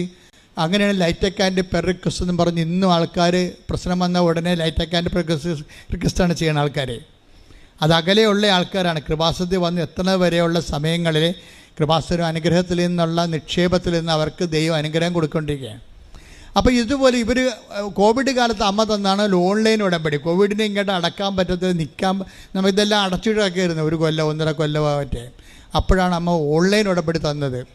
ഓൺലൈൻ ഉടമ്പടി തന്നപ്പോൾ ആ ഓൺലൈൻ ഉടമ്പടിയെക്കുറിച്ച് ഞാൻ ആദ്യമായിട്ട് ഒരു ഡെമോ ചെയ്തപ്പോൾ തന്നെ ആൾക്കാർ പറഞ്ഞു, അച്ഛാ ഇത് നമ്മുടെ യഥാർത്ഥ ഒറിജിനൽ ഉടമ്പടി പോലെ ഫലിക്കുമോ ഇത്? അപ്പോൾ ഞാനൊന്നും അതിനെക്കുറിച്ച് മറുപടി പറഞ്ഞില്ല. കാര്യം നമ്മളെന്ത് കൃത്രിമമായിട്ട് രൂപം ഉണ്ടാക്കിയെടുത്തതാണെന്നാണ് വിചാരിച്ചത്. അവർ ഓൺലൈൻ തീർത്ഥാടന ഉടമ്പടിയാകുമ്പോൾ ഉപവസിക്കണം, പ്രാർത്ഥിക്കണം, രോഗികളെ പോയി കാണണം, അങ്ങനെ എന്തുമാത്രം ദാനധർമ്മങ്ങളൊക്കെ ചെയ്യണം, കുറേ ചെയ്യാനുള്ള വർക്ക് എക്സർസൈസുകളില്ലേ, അതൊന്നും ഇതിനകത്തില്ലല്ലോ. ഞാൻ എല്ലാം ഇതിനകത്തുണ്ട്, ആൾക്കാർ ചെയ്താൽ മതി. കാര്യം നമ്മൾ എന്ത് ചെയ്യണം എന്നല്ല പ്രശ്നം, ആര് ചെയ്യുന്നു എന്നുള്ളതാണ് പ്രശ്നം. ഇപ്പോൾ ഉടമ്പടി എടുത്തിട്ട് നിങ്ങളാണ് ഇതിൻ്റെ അകത്ത് ഉടമ്പടിയിൽ വൈറ്റോ ബ്ലാക്കോ ആകണത് നിങ്ങളുടെ നിലപാടിൻ്റെ ഭാഗമായിട്ടാണ്. നിങ്ങൾക്ക് വേണമെങ്കിൽ ഉടമ്പടി ബ്ലാക്ക് ആക്കാൻ പറ്റും. എന്താ കാര്യം? അതുകൊണ്ടാണ് ഞങ്ങളെ ഈ 65 വയസ്സുകാരെ കൊണ്ട് ഉടമ്പടി ചെയ്യിക്കാത്തത്. കാര്യം അവർ പ്രാർത്ഥിക്കാൻ മാത്രമേ ചെയ്യത്തുള്ളവർ. അവർ പ്രാർത്ഥിക്കുക, അവർ പത്രങ്ങൾ കൊണ്ട് കൊടുക്കുകയോ അതൊക്കെ വിശദീകരിക്കുക. ഒന്നാമത് അവർക്ക് പത്രം വായിക്കാൻ കണ്ണു കാണാൻ പല പലർക്കും. സ്വന്തമായിട്ട് പത്രം വായിക്കാൻ കണ്ണു കാണാൻ പാടില്ലാത്ത ആൾക്കാരെങ്ങനെ പത്രം വായിക്കണത്? അവർ വായിക്കത്തില്ല, മനസ്സിലാക്കത്തില്ല. ശരിക്കും പറഞ്ഞാൽ ഉടമ്പടിയൊക്കെ എടുക്കണമെങ്കിൽ തന്നെ ഇവിടെ കണ്ണ് ടെസ്റ്റ് ചെയ്യാൻ വേണ്ടി ഒരു കണ്ണ് ഡോക്ടറിനെ വെക്കേണ്ടതാണ് ഇവിടെ. കാര്യം അത് ശരിയായാൽ മാത്രമേ ബാക്കിയെല്ലാം ശരിയാകത്തുള്ളൂ. കാര്യം ഇവരെത്ര പേര് ഈ പത്രം വായിക്കുന്നുണ്ട്? ഈ 18 പത്രം മേടിച്ചുകൊണ്ട് പോകുന്ന ആൾക്കാർ എത്ര പേര് ആ പത്രം വായിക്കുന്നുണ്ട്? മറ്റുള്ളവൻ്റെ മേൽ വായിക്കുത്തി കയറണം എന്നല്ല, നിങ്ങളിത് വായിക്കുന്നുണ്ടോ? നിങ്ങൾ വായിച്ചിട്ട് അതിൻ്റെ പ്രധാന കുറിപ്പ് നിങ്ങൾ വായിക്കുന്നുണ്ടോ? നിങ്ങളിതൊന്നും വായിക്കാതെ ഈ കിട്ടിയ സംഭവം ഒരു കടമ നിർവഹിക്കണ പോലെ മറ്റുള്ളവന് മോന്തക്കെട്ട് എറിഞ്ഞും പോയി കഴിഞ്ഞാൽ ഇത് ബ്ലാക്ക് ഉടമ്പടി എന്ന് പറയും, ബ്ലാക്ക് കവനൻറ്റ്. അതാരാണ്? നിങ്ങൾ ബ്ലാക്ക് ആയത് കൊണ്ടാണ് കവനൻറ്റ് ബ്ലാക്ക് ആകണത്. വൈറ്റായിട്ടുള്ള ആൾക്കാരുണ്ട് എന്ന് വെച്ചാൽ അവരെടുക്കുമ്പോൾ അവരത് തന്നെ എല്ലാം മൊത്തം ഇരുന്ന് വായിക്കും. വായിച്ചതിന് ശേഷം ദൈവസ്നേഹം നിറയും. എന്നിട്ട് അവർ ദൈവത്തെക്കുറിച്ച് ആൾക്കാരോട് പറയും. അതാണ് വൈറ്റ് ഉടമ്പടി എന്ന് പറയണത്. അതിലേക്ക് വരണം. കാര്യം ജനങ്ങൾക്ക് മാനസാന്തരം ഉണ്ടാകുകയും ദൈവത്തെ അവർ അറിയുകയും നീതിയുടെ മാർഗത്തിലേക്ക് സമൂഹം പരിവർത്തനം ചെയ്യപ്പെടണം. ശ്രുതികട ഹല്ലേലൂയ. ഹല്ലേലൂയ ഹല്ലേലൂയ. പരമ ദിവ്യകാരുണ്യത്തിന് എന്നേരവും ആരാധനയും സ്തുതിയും പുകഴ്ചയും ഉണ്ടായിരിക്കട്ടെ. അപ്പൊ ഇത് ഓൺലൈൻ ഉടമ്പടി എടുത്തതിന് ശേഷം സിമി നേഴ്സിൻ്റെ ഒരു നേച്ചർ എന്ന് പറയണത് അവർ ബേസിക്കായിട്ട് സീരിയസ് ആണ്. അധികം ചിരിക്കത്തൊന്നുമില്ല. അവർ സീരിയസ് ആണ് വിഷയം. ചില ആൾക്കാരുണ്ടല്ലോ ഈ എപ്പോഴും നേച്ചർ സീരിയസ് ആയിരിക്കും, അത് ഒത്തിരി സംസാരിക്കത്തില്ല, പിന്നെ എപ്പോഴും ഇങ്ങനെ സൗമ്യമായി സംസാരിക്കത്തില്ല. അപ്പം അങ്ങനെ ഒരു ലീഡർഷിപ്പിന് പറ്റുന്ന ആളാണ്, ഇച്ഛാശക്തിയൊക്കെ ഉള്ള ആൾക്കാരാണ്. അപ്പം അതുകൊണ്ട് ഇവരുടെ നേച്ചർ അനുസരിച്ച് ഇവർ സംഭവം ഏറ്റില്ലെങ്കിൽ ഒരിക്കലും ഏക്കത്തില്ല, ഏറ്റാൽ ഒരു 1-1.5 ഏപ്പായിരിക്കും. അങ്ങനെ ആൾക്കാരുണ്ട്. നമ്മുടെ എല്ലാ മനുഷ്യരും കാണാം. ചിലയൊക്കെ നമുക്ക് വയറ് നോക്കി മനസ്സിലാക്കാൻ പറ്റും ഈ എന്ത് ടൈപ്പാണെന്ന്. അതെന്താ വെച്ച് കഴിഞ്ഞാൽ ചില ആൾക്കാർ ആവശ്യമില്ലെങ്കിലും ചില കോളാന്ന് ചിരിച്ചുകൊണ്ടിരിക്കും. അവരെ ഒന്നും ഏൽപ്പിക്കാൻ കൊള്ളത്തില്ല, ഒരു സാധനം ചെയ്യത്തില്ല, മടിയായിരിക്കും, ചെയ്യും. ഈ വവ്വാല് കടിച്ച പോലെ കിടക്കും. ഈ വവ്വാല് തങ്ങലിങ്ങൊക്കെ കടിച്ചിട്ട് അതിന് തിന്നാൻ പറ്റില്ല, അത് എൻ്റെ കയ്യും താഴെ വീഴും, താഴെ കിടക്കുകയും ചെയ്യും. അത് അങ്ങനെ പണ്ട് ഈ തല്ലി തങ്ങാൻ സാധനമില്ലേ നമ്മുടെ കേരളത്തിലെ ബദാം, അത് ഒരു സ്ഥലത്തിൽ അവർ സത്യപ്പെടുത്താൻ പറ്റത്തില്ല.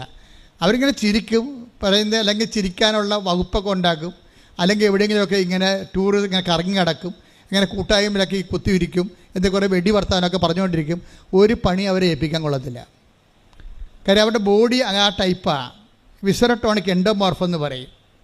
അത് നമ്മുടെ ഈ നമ്മുടെ ഈ അണ്ടം വികസിക്കുമ്പോൾ തന്നെ അകത്തെ ചുവപ്പ് കാമ്പാണ് കൂടുതൽ പ്രിഡോമിനൻ്റായിട്ട് വളർന്നു വരണമെങ്കിൽ അവർക്ക് കല്യാണം ഭയങ്കര ഇഷ്ടമായിരിക്കും. മരണത്തിലൊന്നും പോകത്തില്ല അധികം.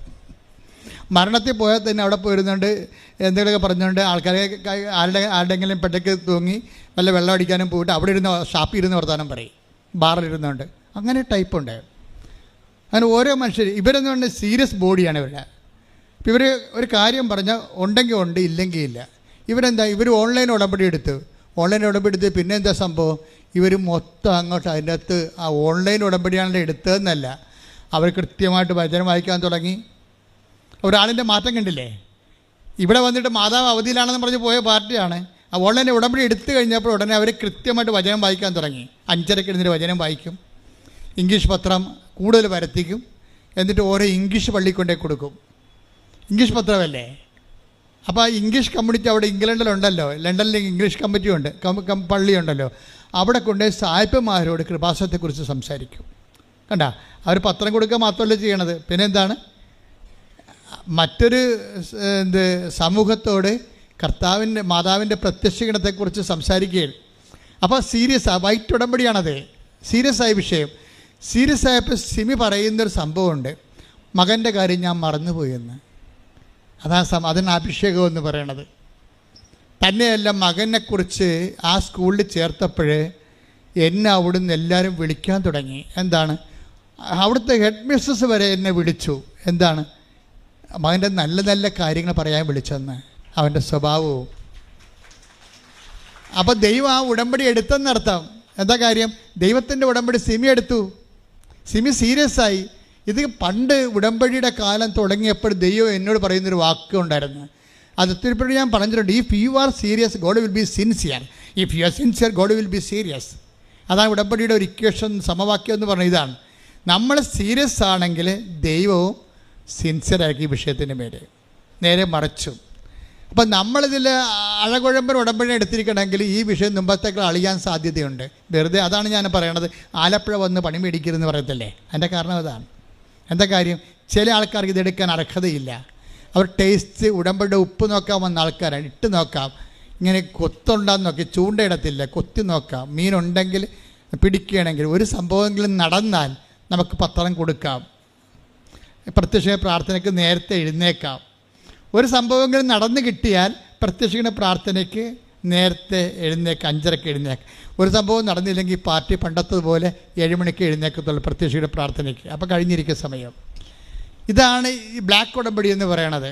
നിങ്ങൾ അതിൻ്റെ അകത്ത് കാര്യം, ഇതിൻ്റെ അകത്തൊരു നീതിയുടെ മാർഗമുണ്ട്. നീതിയുടെ മാർഗത്തിൻ്റെ 2ാം സെക്ഷൻ വായിച്ചേ. ശ്രുതികട്ടെ, ഹല്ലേലൂയ. ചുങ്കക്കാരും വേശ്യകളും അവനിൽ വിശ്വസിച്ചു, നിങ്ങൾ അത് കണ്ടിട്ടും അവനിൽ വിശ്വസിക്കത്തക്ക വിധം അനുദപിച്ചില്ല. വിശ്വസിക്കത്തക്ക വിധം. അപ്പോൾ വിശുദ്ധ ലൂക്കായുടെ മത്തായിയുടെ സുവിശേഷം 21:32 എന്താ പറയണത്? ഒന്ന് പറഞ്ഞ വിശ്വസിക്കത്തക്ക വിധം അനുദപിച്ചില്ല. ഇപ്പൊ കാര്യം പിടികിട്ടില്ലേ? കാര്യം അനുദപിച്ചാൽ മാത്രമേ നമ്മൾ വിശ്വാസിയാണെന്ന് ദൈവത്തിന്റെ പുസ്തകത്തിൽ എഴുതി വെക്കത്തുള്ളൂ, അല്ലെങ്കിൽ നമ്മൾ അവിശ്വാസിയാണ്. ഇത് ഒറ്റ നടക്ക പോകത്തില്ല കേട്ടാ. മനസ്സിലായില്ലേ? ഒന്നിനു വായിച്ചത് 21:32. എന്തെന്നാൽ എന്തെന്നാൽ യോഹന്നാൻ നീതിയുടെ മാർഗത്തിലൂടെ നിങ്ങളെ സമീപിച്ചു. നിങ്ങൾ അവനിൽ വിശ്വസിച്ചില്ല. എന്നാൽ ചുങ്കക്കാരും വേശ്യകളും അവനിൽ വിശ്വസിച്ചു. നിങ്ങൾ അത് കണ്ടിട്ടും അവനിൽ വിശ്വസിക്കത്തക്ക വിധം അനുദപിച്ചു. അപ്പൊ കണ്ടിട്ടോ എന്ന് പറഞ്ഞാൽ എന്താണ്? മറ്റുള്ളവർ ദൈവാനുഭവം പ്രാപിക്കുന്ന കാണുന്ന എവിടെയാണ്? സാക്ഷ്യമല്ലേ? മനസ്സിലായില്ലേ? മറ്റുള്ളവരുടെ ദൈവാനുഗ്രഹം പ്രാപിക്കുന്നത് നമ്മൾ കാണുന്നത് എങ്ങനെയാണ്? സാക്ഷ്യം കേൾക്കുമ്പോഴാണ്. ഈ സാക്ഷ്യം കേട്ടിട്ടും നമ്മൾ എന്ത് ചെയ്തില്ല? അനുദപിച്ചില്ല. അപ്പൊ സാക്ഷ്യം എന്തിനുള്ളതാണ്? അനുദപിക്കാനുള്ളതാണ്. കൈയടിക്കട്ടെ, ശ്രുതിക്കട്ടെ. യോഹന്നാന്റെ സുവിശേഷം അല്ല, യോഹന്നാന്റെ നേരത്തെ വായിച്ച ഭാഗം വായിച്ച പട്ടാളക്കാരുടെ അതിന്റെ മുകളിലും താഴെയുള്ള വചനങ്ങൾ വായിച്ച് ശ്രുതിക്കട്ടെ. ഹല്ലേലൂയ,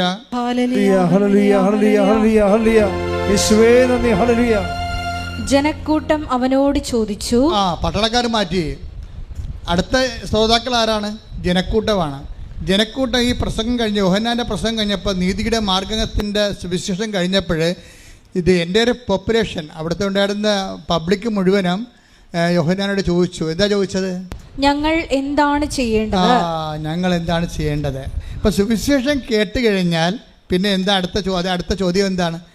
ഞങ്ങൾ എന്ത് ചെയ്യണം? അല്ല, എന്ത് ചെല്ലണമെന്നല്ല. മനസ്സിലായില്ലേ? ഇതാണ് വ്യത്യാസമുണ്ട് ഇതിനകത്ത്. നീതിയുടെ മാർഗം എന്ന് പറയുമ്പോൾ ഞങ്ങൾ എന്താണ് ചൊല്ലേണ്ടതെന്നല്ല ചോദിക്കണത്, പിന്നെ എന്താണ് ചെയ്യേണ്ടത്. അതാണ് അവൻ പറയണത് പോലെ ചെയ്യുക. ഉടമ്പടി. അപ്പം നിങ്ങൾ ദൈവവുമായിട്ട് ഉടമ്പടി ചെയ്യാനാണ് ഈ പറയണത്. ഞങ്ങൾ എന്താണ് ചെയ്യേണ്ടത്? അപ്പൊ എന്താ യോഹന്നാൻ പറഞ്ഞത്? അവൻ പറഞ്ഞു രണ്ടുടുപ്പുള്ളവൻ ഒന്ന് ഇല്ലാത്തവന് കൊടുക്കട്ടെ, ഭക്ഷണം ഉള്ളവനും അങ്ങനെ ചെയ്യട്ടെ. ഇപ്പം എന്താണ് സിമി ചെയ്യണത്? സിമിയുടെ ഭക്ഷണമുണ്ട്, പക്ഷേ ഇംഗ്ലണ്ടിൻ്റെ നിയമം അനുസരിച്ചുകൊണ്ട് ഭക്ഷണം ഇങ്ങനെ കൊടുക്കാൻ പറ്റത്തില്ല.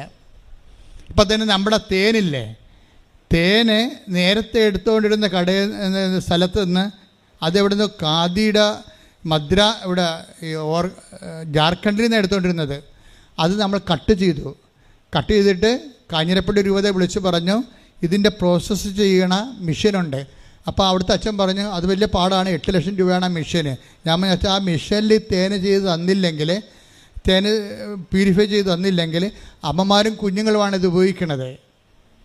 അത് മെഡിക്കൽ പ്രോബ്ലംസ് സീരിയസ്നെസ് ഉണ്ടാകും. അപ്പം നിങ്ങളുടെ സൈൻ ഈ തേന് കഴിച്ച് ആർക്കെങ്കിലും എന്തെങ്കിലും ബുദ്ധിമുട്ടുണ്ടാകുകയാണെങ്കിൽ അവരെ അന്വേഷിക്കണമെന്നുള്ളത് അതിൻ്റെ അകത്ത് ഫുഡ് നിയമം അനുസരിച്ച് കൊണ്ട് അതിൻ്റെ അകത്ത് എഴുതി വെക്കണം. ഫോൺ നമ്പർ എഴുതി വെക്കണം. അപ്പോൾ നിങ്ങൾ നോക്കിയാൽ മനസ്സിലാകും അത്രയും സീരിയസ് ആണ് വിഷയങ്ങളെല്ലാം.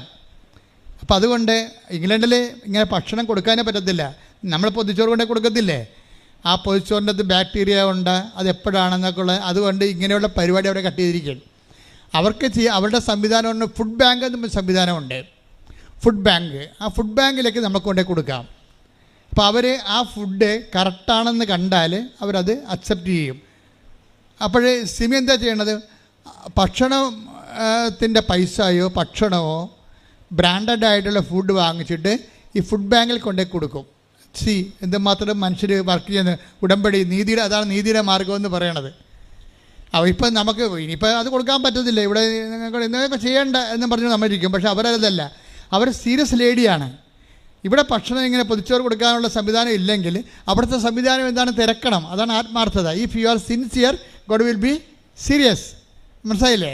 അപ്പോൾ അവിടെ ഭക്ഷണം കൊടുക്കാൻ പറ്റുന്നില്ല എന്നുണ്ടെങ്കിൽ പിന്നെ എന്താണ് അവിടുത്തെ മാർഗം? അപ്പം തിരക്കി പറഞ്ഞു ഇവിടെ ഫുഡ് ബാങ്ക് ഉണ്ട്, അവിടെ കൊണ്ടേ കൊടുത്ത ഗവൺമെൻറ്റിൻ്റെ ഉദ്യോഗസ്ഥന്മാരാണ് അത് കൈകാര്യം ചെയ്യണത്.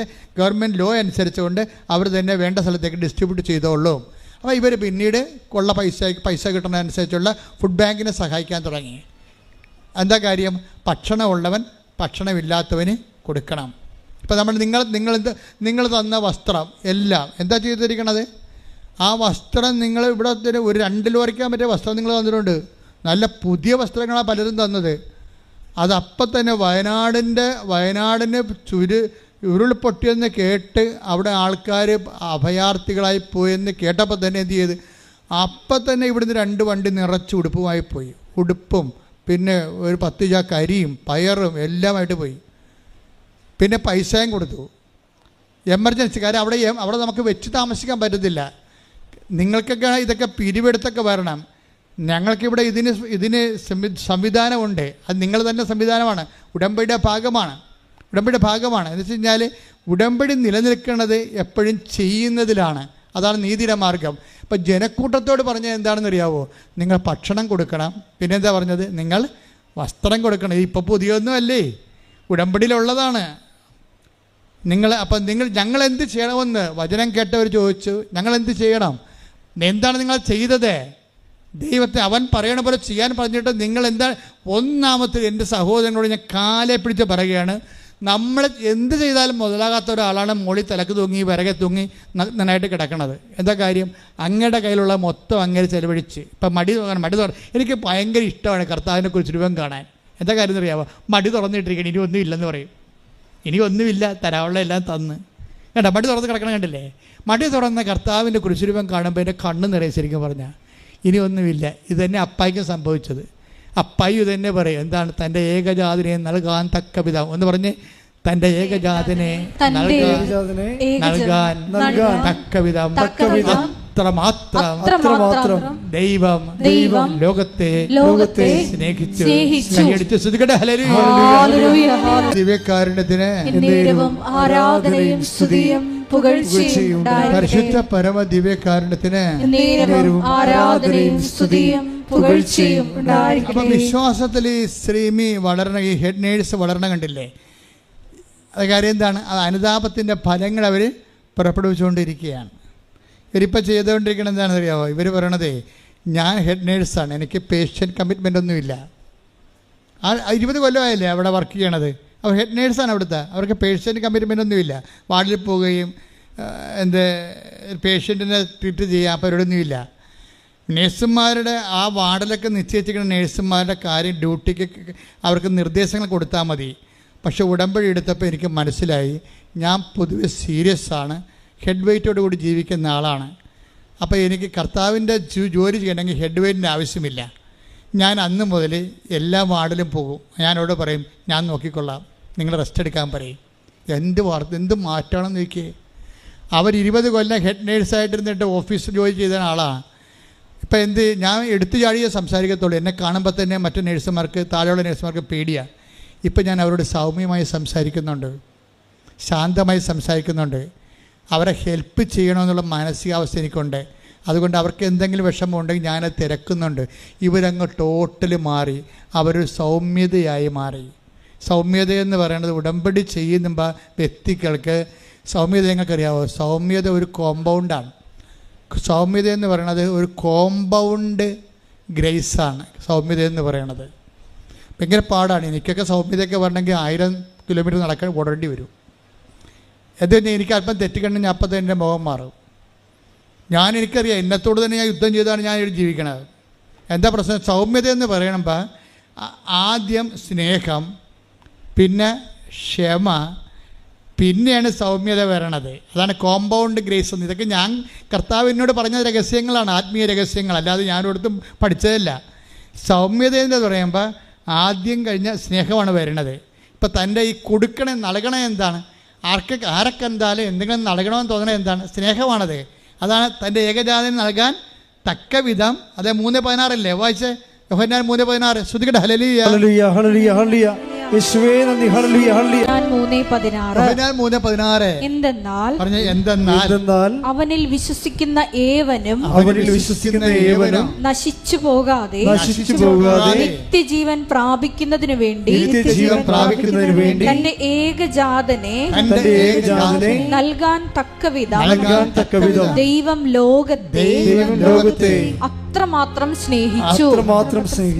എത്രമാത്രമാണെന്ന് ഒരു പിടിയുമില്ല. അത് ഇത്രമാത്രം ഒന്ന് ദൈവം പറയും. നീ എന്നെ എന്തുമാത്രം സ്നേഹിച്ചെന്ന് ചോദിച്ചാൽ ദൈവം പറയും, നീ കുരിശിട്ട് നോക്കി, എൻ്റെ ഏകജാതനെ ഇതുപോലെ നൽകാൻ തക്ക വിധം അത്രമാത്രം സ്നേഹിച്ചു. ഇപ്പം കുരിശുരൂപം കാണുമ്പോൾ നമുക്ക് തോന്നേണ്ടത് ദൈവസ്നേഹമാണ്. ദൈവസ്നേഹത്തിൻ്റെ ഒരു തുറന്ന ബൈബിളാണ് കുരിശുരൂപം എന്ന് പറയണത്.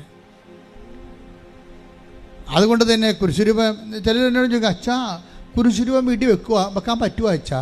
എന്താണ് കാര്യം? അന്ധവിശ്വാസികളെ, വിശുദ്ധ അന്ധവിശ്വാസികളുണ്ടേ. കുറേ ആൾക്കാർ അവിശുദ്ധ അന്ധവിശ്വാസികളെ രണ്ടായിട്ട് തിരിക്കാം. ഒന്ന് അവിശുദ്ധ അന്ധവിശ്വാസികളും പിന്നെ വിശുദ്ധ അന്ധവിശ്വാസികളും. അവർ വിശ്വാസികളായിരിക്കുമ്പോൾ തന്നെ അവർക്ക് ഇതിൻ്റെ അകത്ത് കുറേ, അച്ഛാ കുരിശുരൂപം വീട്ടിൽ വെക്കാമോ അച്ഛാ? എന്നോടൊന്ന് നേരെ പച്ചക്കറിൻ്റെ മുഖത്തൊക്കെ ചോദിക്കണതാണേ. അപ്പോൾ എന്താ കാര്യം? കുരിശുരൂപം വീട്ടിൽ വെച്ചാൽ നമ്മൾ മരിക്കുമ്പോൾ തലയ്ക്ക് വെക്കണമല്ലേ കുരിശുരൂപം. അപ്പോൾ വീട്ടിൽ മരണം ഉണ്ടാകുന്ന അവർ വിശ്വസിക്കണത്. പരിപാടി തെണ്ടിയില്ലേ? പിശാച് എന്തും തന്ത്രപരമായിട്ടാണ്. പക്ഷേ കുരിശിൽ കർത്താവ് കിടക്കുമ്പോൾ എന്താ തോന്നണത്? അത് 3:16. അത് 3:16. എന്താണത്? തൻ്റെ ഏകജാതനെ നൽകാൻ തക്ക വിധം ഇത്ര മാത്രം. അതാണ് സംഭവം. ദൈവം നമ്മളെ സ്നേഹിച്ചു. കൈയടിക്കട്ടെ.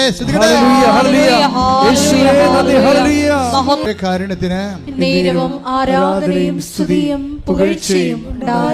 അത് എൻ്റെ മക്കളെ, അതുകൊണ്ട് നമ്മൾ ദൈവത്തിൻ്റെ ഒരു മൈൻഡ് സെറ്റ് എന്ന് പറയണത് ഒന്നും മുതലാകത്തില്ല. അതാണ് പ്രശ്നം. ഒന്നും മുതലാകത്തില്ല.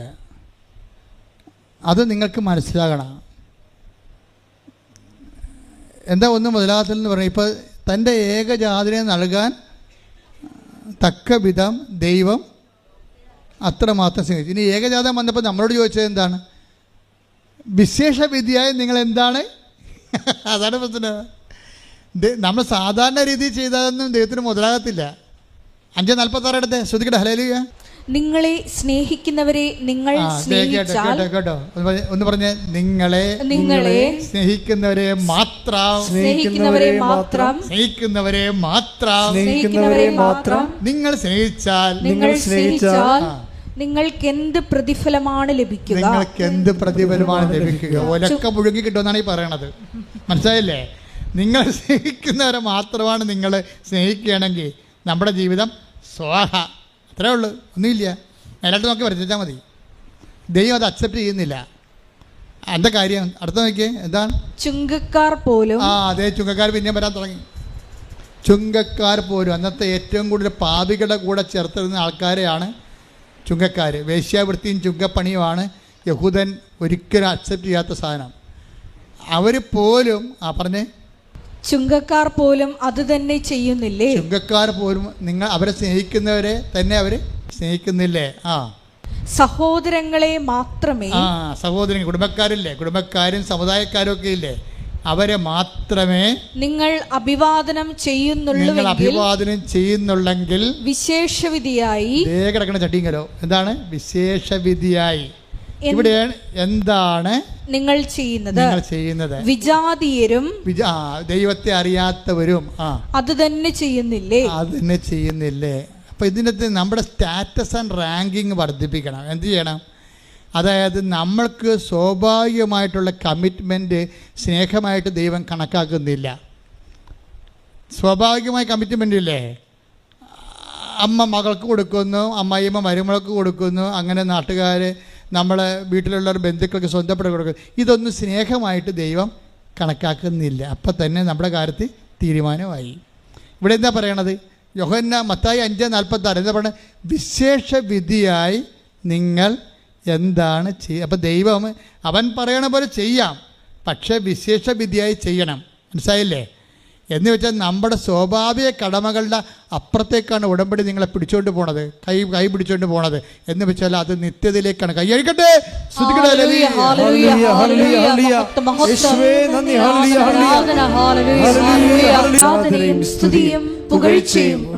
പരിശുദ്ധ പരമ ദിവ്യകാരുണ്യത്തിന്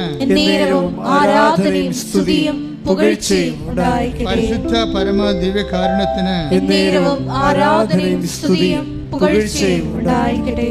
എൻ്റെ മക്കൾ, ഇതിനകത്ത് വിഷയം എന്താണ്? ഉടമ്പടി എന്ന് പറയണത് നിത്യതയിലേക്കുള്ളൊരു യാത്രയാണ്. അത് കാരണം അതിൻ്റെ ആസ്തികളാണ് നമ്മളിവിടെ വെച്ച് സംഭരിക്കണത്. അതുകൊണ്ടാണ് വിട്ടുവീഴ്ചയില്ലാത്തത്. അതാണ് വിശേഷ വിധിയായി നിങ്ങൾ എന്താണ് ചെയ്യണത്, എക്സ്ട്രാ ചെയ്യണത് എന്താണെന്ന് ചോദിക്കണത്. പക്ഷേ എക്സ്ട്രാ ചെയ്യണത് എന്തിനു വേണ്ടിയാണ്? നിത്യതയ്ക്ക് വേണ്ടിയാണ്. You got the point, it is clear അല്ലേ? അതായത് ഈശോ പറയുന്നത് എന്താണ്? നമ്മൾ എനിക്ക് ജെറുസലേമിലേക്ക് പോകേണ്ടിയിരിക്കുന്നു. ഒരു ദിവസം ഞാനിങ്ങനെ വായിച്ചായിരുന്നു, എനിക്ക് ജെറുസലേമിലേക്ക് കർത്താവ് പറഞ്ഞതാണേ. എനിക്കാണത് മത്തായിയുടെ സുവിശേഷം 16:21 എടുത്തേ. ശ്രദ്ധിക്കട്ടെ. മത്തായി 16:21. മത്തായി 16:21. അപ്പോൾ മുതൽ യേശു തനിക്ക് ജെറുസലേമിലേക്ക് പോകേണ്ടിയിരിക്കുന്നുവെന്നും ശ്രേഷ്ഠന്മാരിൽ നിന്നും പ്രധാന പുരോഹിതന്മാരിൽ നിന്നും നിയമജ്ഞരിൽ നിന്നും വളരെയേറെ സഹിക്കേണ്ടി വരുമെന്നും താൻ വധിക്കപ്പെടുമെന്നും എന്നാൽ മൂന്നാം ദിവസം ഉയർപ്പിക്കപ്പെടുമെന്നും ശിഷ്യന്മാരെ അറിയിച്ചു തുടങ്ങി. അപ്പൊ ശിഷ്യന്മാരെ അറിയിച്ചു തുടങ്ങിയെന്ന് പറയണത്, ഇത് വായിച്ചുകൊണ്ടിരിക്കുമ്പോൾ ഞാൻ കഴിഞ്ഞ ദിവസം ആഴ്ചയിലാണ് ഇത് എല്ലാപ്പോഴും വായിക്കുന്നതാണ് ഈ ഭാഗങ്ങൾ. പക്ഷെ അപ്പോഴും ഈശോ പറഞ്ഞത്, എടമോനെ, ഇത് ജെറുസലേമിലേക്ക് പോകണമെന്ന് പറഞ്ഞു കഴിഞ്ഞാൽ ഇസ്രായേലിൻ്റെ തലസ്ഥാനമൊന്നുമല്ല, ഞാൻ സ്വർഗീയ ജെറുസലേമിലേക്ക് പോകുന്ന യാത്രയാണ് ഞാൻ തുടങ്ങിയത്. അത് ഞങ്ങൾ സെമിനാരിലും പോലും പഠിക്കാത്ത സംഭവമാണ്. കാര്യം ഇതിന് ജെറുസലേം ഗലീലി ടു ജെറുസലേം എന്നും പറഞ്ഞ് യുക്കാൻ്റെ സുവിശേഷത്തിൽ ഒരു മാർഗത്തിൻ്റെ സുവിശേഷം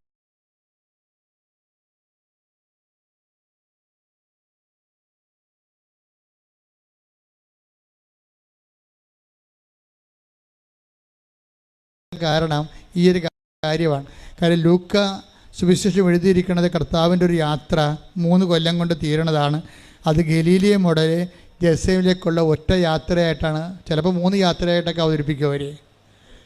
എന്താ, ആ ജെറുസലേമിൽ ചെന്ന് എത്തുന്ന സമയത്ത് വെച്ചാണ് ഈശോയ്ക്ക് പീഡാനുഭവം ഉണ്ടാകുന്നത്, പിന്നെ തിരുവുത്ഥാനം ഉണ്ടാകുന്നത്. അങ്ങനെയാണ്. അപ്പോൾ അതേ രീതിയിലാണ്. പക്ഷേ ഈ ഭാഗം ഞാനൊരു 100 പ്രാവശ്യം വായിച്ചിട്ടുണ്ടെങ്കിലും കഴിഞ്ഞ ആഴ്ച വായിച്ചപ്പോൾ ഈശോയുടെ ആത്മാവ് പറഞ്ഞു, ഇത് നിങ്ങൾ പറയുന്ന ജെറുസലേം എന്ന് പറയുന്ന ഇസ്രായേലിൻ്റെ തലസ്ഥാനം എന്ന് പറയുന്ന ആ ഭാഗം ഒരു ടോപ്പോഗ്രഫിക്കലായിട്ടുള്ള ഒരു എൻറ്റിറ്റി അല്ല. I meant that eternal Jerusalem. Bible അവസാനിക്കുന്നത് എങ്ങനെയാണ്? ബൈബിൾ വെളിപാട് അവസാനിക്കുന്നത് നമ്മുടെ സ്വർഗീയ ജെറുസലേമിലേക്ക് എത്തിച്ചേരണമാണ്. ഈ യാത്രയെക്കുറിച്ചാണ് ഞാൻ പറയണമെന്ന് എന്നോട് പരിശുദ്ധാത്മാവ് ഒരു സൂചന നൽകിയപ്പോൾ പെട്ടെന്ന് പരിശുദ്ധാത്മാവ് പറഞ്ഞു, ഇനി താഴേക്ക് നീ ഇതുപോലെ വായിക്കാൻ പറഞ്ഞു. നിത്യതയെക്കുറിച്ച് സുവിശേഷത്തിന് നീ പുനർവായന കൊടുക്കാൻ പറഞ്ഞു. കർത്താവ് പറഞ്ഞ വചനങ്ങളെ പുനർവായനയിലൂടെ പരിശുദ്ധാത്മാവ് എന്നെ കൊണ്ടുപോയത് എന്താണെന്നറിയാവോ? പിന്നീട് ഞാൻ എൻ്റെ മനസ്സിൽ കർത്താവ് തന്നത് 16:24. ശ്രുതികട ഹല്ലേലൂയ. മത്തായി 16:24. ശ്രുതികട ഹല്ലേലൂയ. മത്തായി 16:24. യേശു ശിഷ്യന്മാരോട് അരുളി ചെയ്തു, ആരെങ്കിലും എന്നെ അനുഗമിക്കാൻ ആഗ്രഹിക്കുന്നെങ്കിൽ അവൻ തന്നെ തന്നെ പരിത്യജിച്ച് തന്റെ കുരിശുമെടുത്ത് എന്നെ അനുഗമിക്കട്ടെ. ഇവിടെയാണ് പ്രശ്നമെന്ന് പറഞ്ഞു. എന്ന് വെച്ചാൽ ഇത് പറഞ്ഞിരിക്കുന്നത് ഗാഗുൽത്തായി പോയി പത്രോസും ശിഷ്യന്മാരും എല്ലാവരും കൂടെ പോയിട്ട് അനുഗമിച്ച് അവിടെ പോയി കർത്താവിനെ പോലെ കുരിശ കിടക്കുന്ന കാര്യമല്ല പറയണത്. നമുക്ക് ഇത് ഇങ്ങനെ പറഞ്ഞു കഴിയുമ്പോൾ താഴേക്ക് വായിക്കുമ്പോൾ നമ്മളൊക്കെ ഇതും അങ്ങനെയായിരിക്കുന്നു. അല്ല, നമുക്ക് എനിക്ക് ജെറുസലേമിലേക്ക് പോകേണ്ടിയിരിക്കണം എന്നാണ് ഈശോ പറഞ്ഞത്. ശിഷ്യന്മാരെ കൂട്ടിയിട്ടില്ല അവിടെ.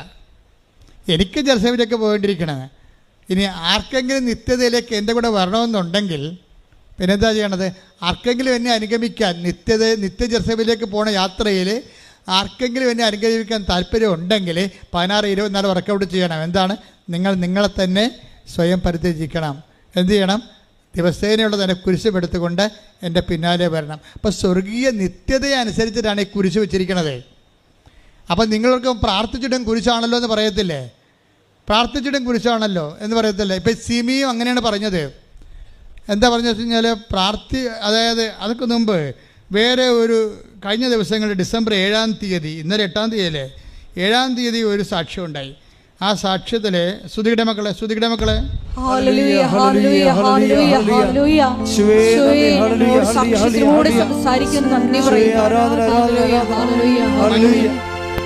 മഞ്ജു വർഗീസ് 7-ാം തീയതി എടുത്ത സാക്ഷ്യമാണ്. അപ്പം ഞാൻ ഇവിടെ നിൽക്കിയിരുന്നു. മഞ്ജു വർഗീസ് ഈ സാക്ഷ്യം പറയുമ്പോൾ ഞാൻ ഇവിടെ ഉണ്ടായിരുന്നു. മഞ്ജു വർഗീസ് പറഞ്ഞ ഇതാണ്: എനിക്ക് ഈ ഉടമ്പടി എടുത്ത് ഞാൻ ഉടമ്പടി ജീവിക്കാൻ തുടങ്ങിയപ്പോൾ ഞാൻ ദൈവവുമായിട്ടുള്ള മൽപ്പിടുത്തങ്ങൾ അവസാനിപ്പിച്ചെന്ന്.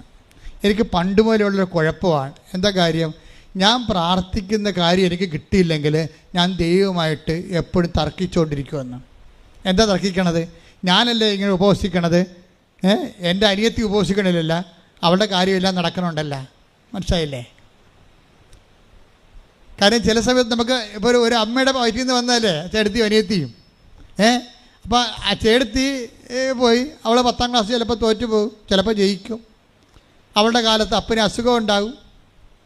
പക്ഷേ തന്നെ അവളുടെ അപ്പൻ്റെ കാര്യം അമ്മയുടെ കാര്യം നോക്കുമ്പോൾ അനിയത്തി ഒന്നും അറിയാതെ പഠിച്ചു പോകും. അവൾക്ക് റാങ്ക് കിട്ടും, അവൾക്ക് ഉദ്യോഗം കിട്ടും, അവൾക്ക് ലവ് അഫെയർ കിട്ടും. ചേട്ടത്തിയേക്കാൾ നേരത്തെ അവൾക്ക് ജോലിയും കിട്ടി, അവൾ കല്യാണം കഴിച്ച് അവളെ പ്രസവിക്കുകയും ചെയ്തു. പോരെ? പക്ഷേ അനിയത്തി അപ്പോഴും ഒരോടും പരവില്ലാതെ നിൽക്കും. ഞാനാണല്ലോ കർത്താവ് നിൻ്റെ കൂടെ ഉണ്ടായിരുന്നത്, നിനക്ക് വേണ്ടി ഞാനാണല്ലോ എൻ്റെ അപ്പനെ നോക്കിയത്. എൻ്റെ അനിയത്തി നോക്കിയില്ലല്ലോ അപ്പനെ, എൻ്റെ ആങ്ങളെ ശ്രദ്ധിച്ചില്ലല്ലോ. അവനൊക്കെ ഇപ്പോഴല്ലേ കയറി വന്നത്. അവനൊക്കെ വീട് വെക്കാൻ നോക്കി ആരുമായിട്ട് കല്യാണം ഒത്തു വന്നപ്പോൾ അവർക്ക് വീട് വെക്കാൻ വേണ്ടി അപ്പൻ്റെ സ്വത്ത് മേടിക്കാൻ വേണ്ടി ഇപ്പോഴല്ലേ അപ്പനെ നോക്കാൻ വന്നത്. ഇങ്ങനെ തർക്കിച്ചുകൊണ്ട് ഇരിക്കും ഓരോ കാര്യങ്ങൾ ദൈവത്തോട്. എൻ്റെ മക്കളെ ഓർക്കുക, ദൈവവുമായിട്ടുള്ള ബന്ധം ഇവിടെ അവസാനിക്കണതല്ല. നിങ്ങൾ ഈ ജീവിതം ഇന്നത്തെ ജീവിതത്തിൽ ഇന്ന് അവസാനിക്കുന്ന വിചാരിച്ചുകൊണ്ടാണ് നിങ്ങളുടെ പ്രാർത്ഥനയ്ക്ക് ഉത്തരം കിട്ടിയില്ല, അനിയത്തിടെ കിട്ടി, അയൽവാസി കിട്ടിയത് ദൈവത്തിൻ്റെ കഴുത്തേക്കാളും ചെല്ലുന്നത്. മിണ്ടാതിരിക്കണം. അതായത് നമ്മുടെ നിശബ്ദതയാണ് നമ്മുടെ നിയോഗം. ഇന്നലെ ഞാൻ വെളുപ്പിനെ ഒരു സ്വപ്നം കണ്ടു. ഇതൊക്കെ ഇന്നലെ പറയണമെന്ന് ഞാൻ വിചാരിച്ചതാണ്, പക്ഷേ ഇന്നലെ അമ്മ പറയിപ്പിച്ചില്ല. അത് ഇന്നലെ പറയാനുള്ളതല്ല, ഇന്ന് പറയാനുള്ളതാണെന്നാണ് പറയണത്. കാര്യം ഇന്നലെ ഞാൻ കണ്ട സ്വപ്നം എന്ന് വെച്ച് കഴിഞ്ഞാൽ ക്രൂഷെ എന്നും പറഞ്ഞൊരു വൈദികൻ, എനിക്ക് ആ പേര് പോലും അറിയാൻ പാടില്ല ശരിക്കും പറഞ്ഞാൽ. ക്രൂഷെ ഒരു ഫോറിൻ വൈദികനാണ്. അർത്തിങ്ക പോലുള്ളൊരു ബസിലിക്കയുടെ അരികിൽ ആ അകത്ത് നിന്നുകൊണ്ട് ഈ കുർബാന അർപ്പിക്കുകയാണ്. അർത്തിങ്ക പോലൊക്കെ എനിക്ക് തോന്നിയതാണ്, ഒരു ബസിലിക്കയാണ് സംഭവം, ഒഫീഷ്യൽ ചർച്ചാണ്. അപ്പോൾ ഈ ക്രൂഷെ എന്ന് പറയുന്നൊരു വൈദികൻ പണ്ടൊരു സന്യാസ സഭ സ്ഥാപിച്ചിരുന്നു. അദ്ദേഹത്തിൻ്റെ പിൻഗാമിയായിട്ടുള്ള ഒരു വൈദികൻ ഈ ബസിലിക്ക സന്ദർശിക്കാൻ വന്ന സ്വപ്നമാണേ. ഇന്നലെ 5:20 സ്വപ്നമാണ്. ഇന്നലെ അമ്മ മാതാവ് പ്രത്യക്ഷപ്പെട്ട ദിവസമല്ലേ. ഇപ്പോൾ സ്വർഗത്തിൻ്റെ ഒരു മെസ്സേജാണ് ആ വരണത്. അപ്പം ഞാൻ 5 മണിക്ക് എഴുന്നേറ്റതാണ്, 4 മണിക്ക് എഴുന്നേറ്റതാണ്. പിന്നെ ശരീരം തളർന്ന കാരണം പോയി കിടന്ന് ഉറങ്ങിയപ്പോഴാണ് ഈ സ്വപ്നം വന്നത്. അപ്പോൾ എന്നെ സംഭവിച്ചതെന്ന് വെച്ച് കഴിഞ്ഞാൽ ഈ ക്രൂഷയുടെ ഒരു പിൻഗാമിയായിട്ടൊരു അച്ഛനുമായിട്ട് ഞാൻ അച്ഛന് ഇന്ന് കുർബാന അർപ്പിക്കണം, അച്ഛനാണ് കുർബാന അർപ്പിക്കണത്. അപ്പോൾ ഞാൻ ഈ അച്ഛൻ്റെ അടുത്ത് നിന്നിട്ട് കുർബാനയ്ക്ക് പിതാനും പുത്രനും പറഞ്ഞപ്പോൾ ഞാൻ ഉടനെ മേക്ക് എടുത്തിട്ട് ഈ അച്ഛനെ ഇൻട്രൊഡ്യൂസ് ചെയ്യുകയാണ്. ഇത് ക്രൂഷ അച്ഛൻ്റെ പിൻഗാമിയായിട്ടുള്ള അച്ഛനാണ്.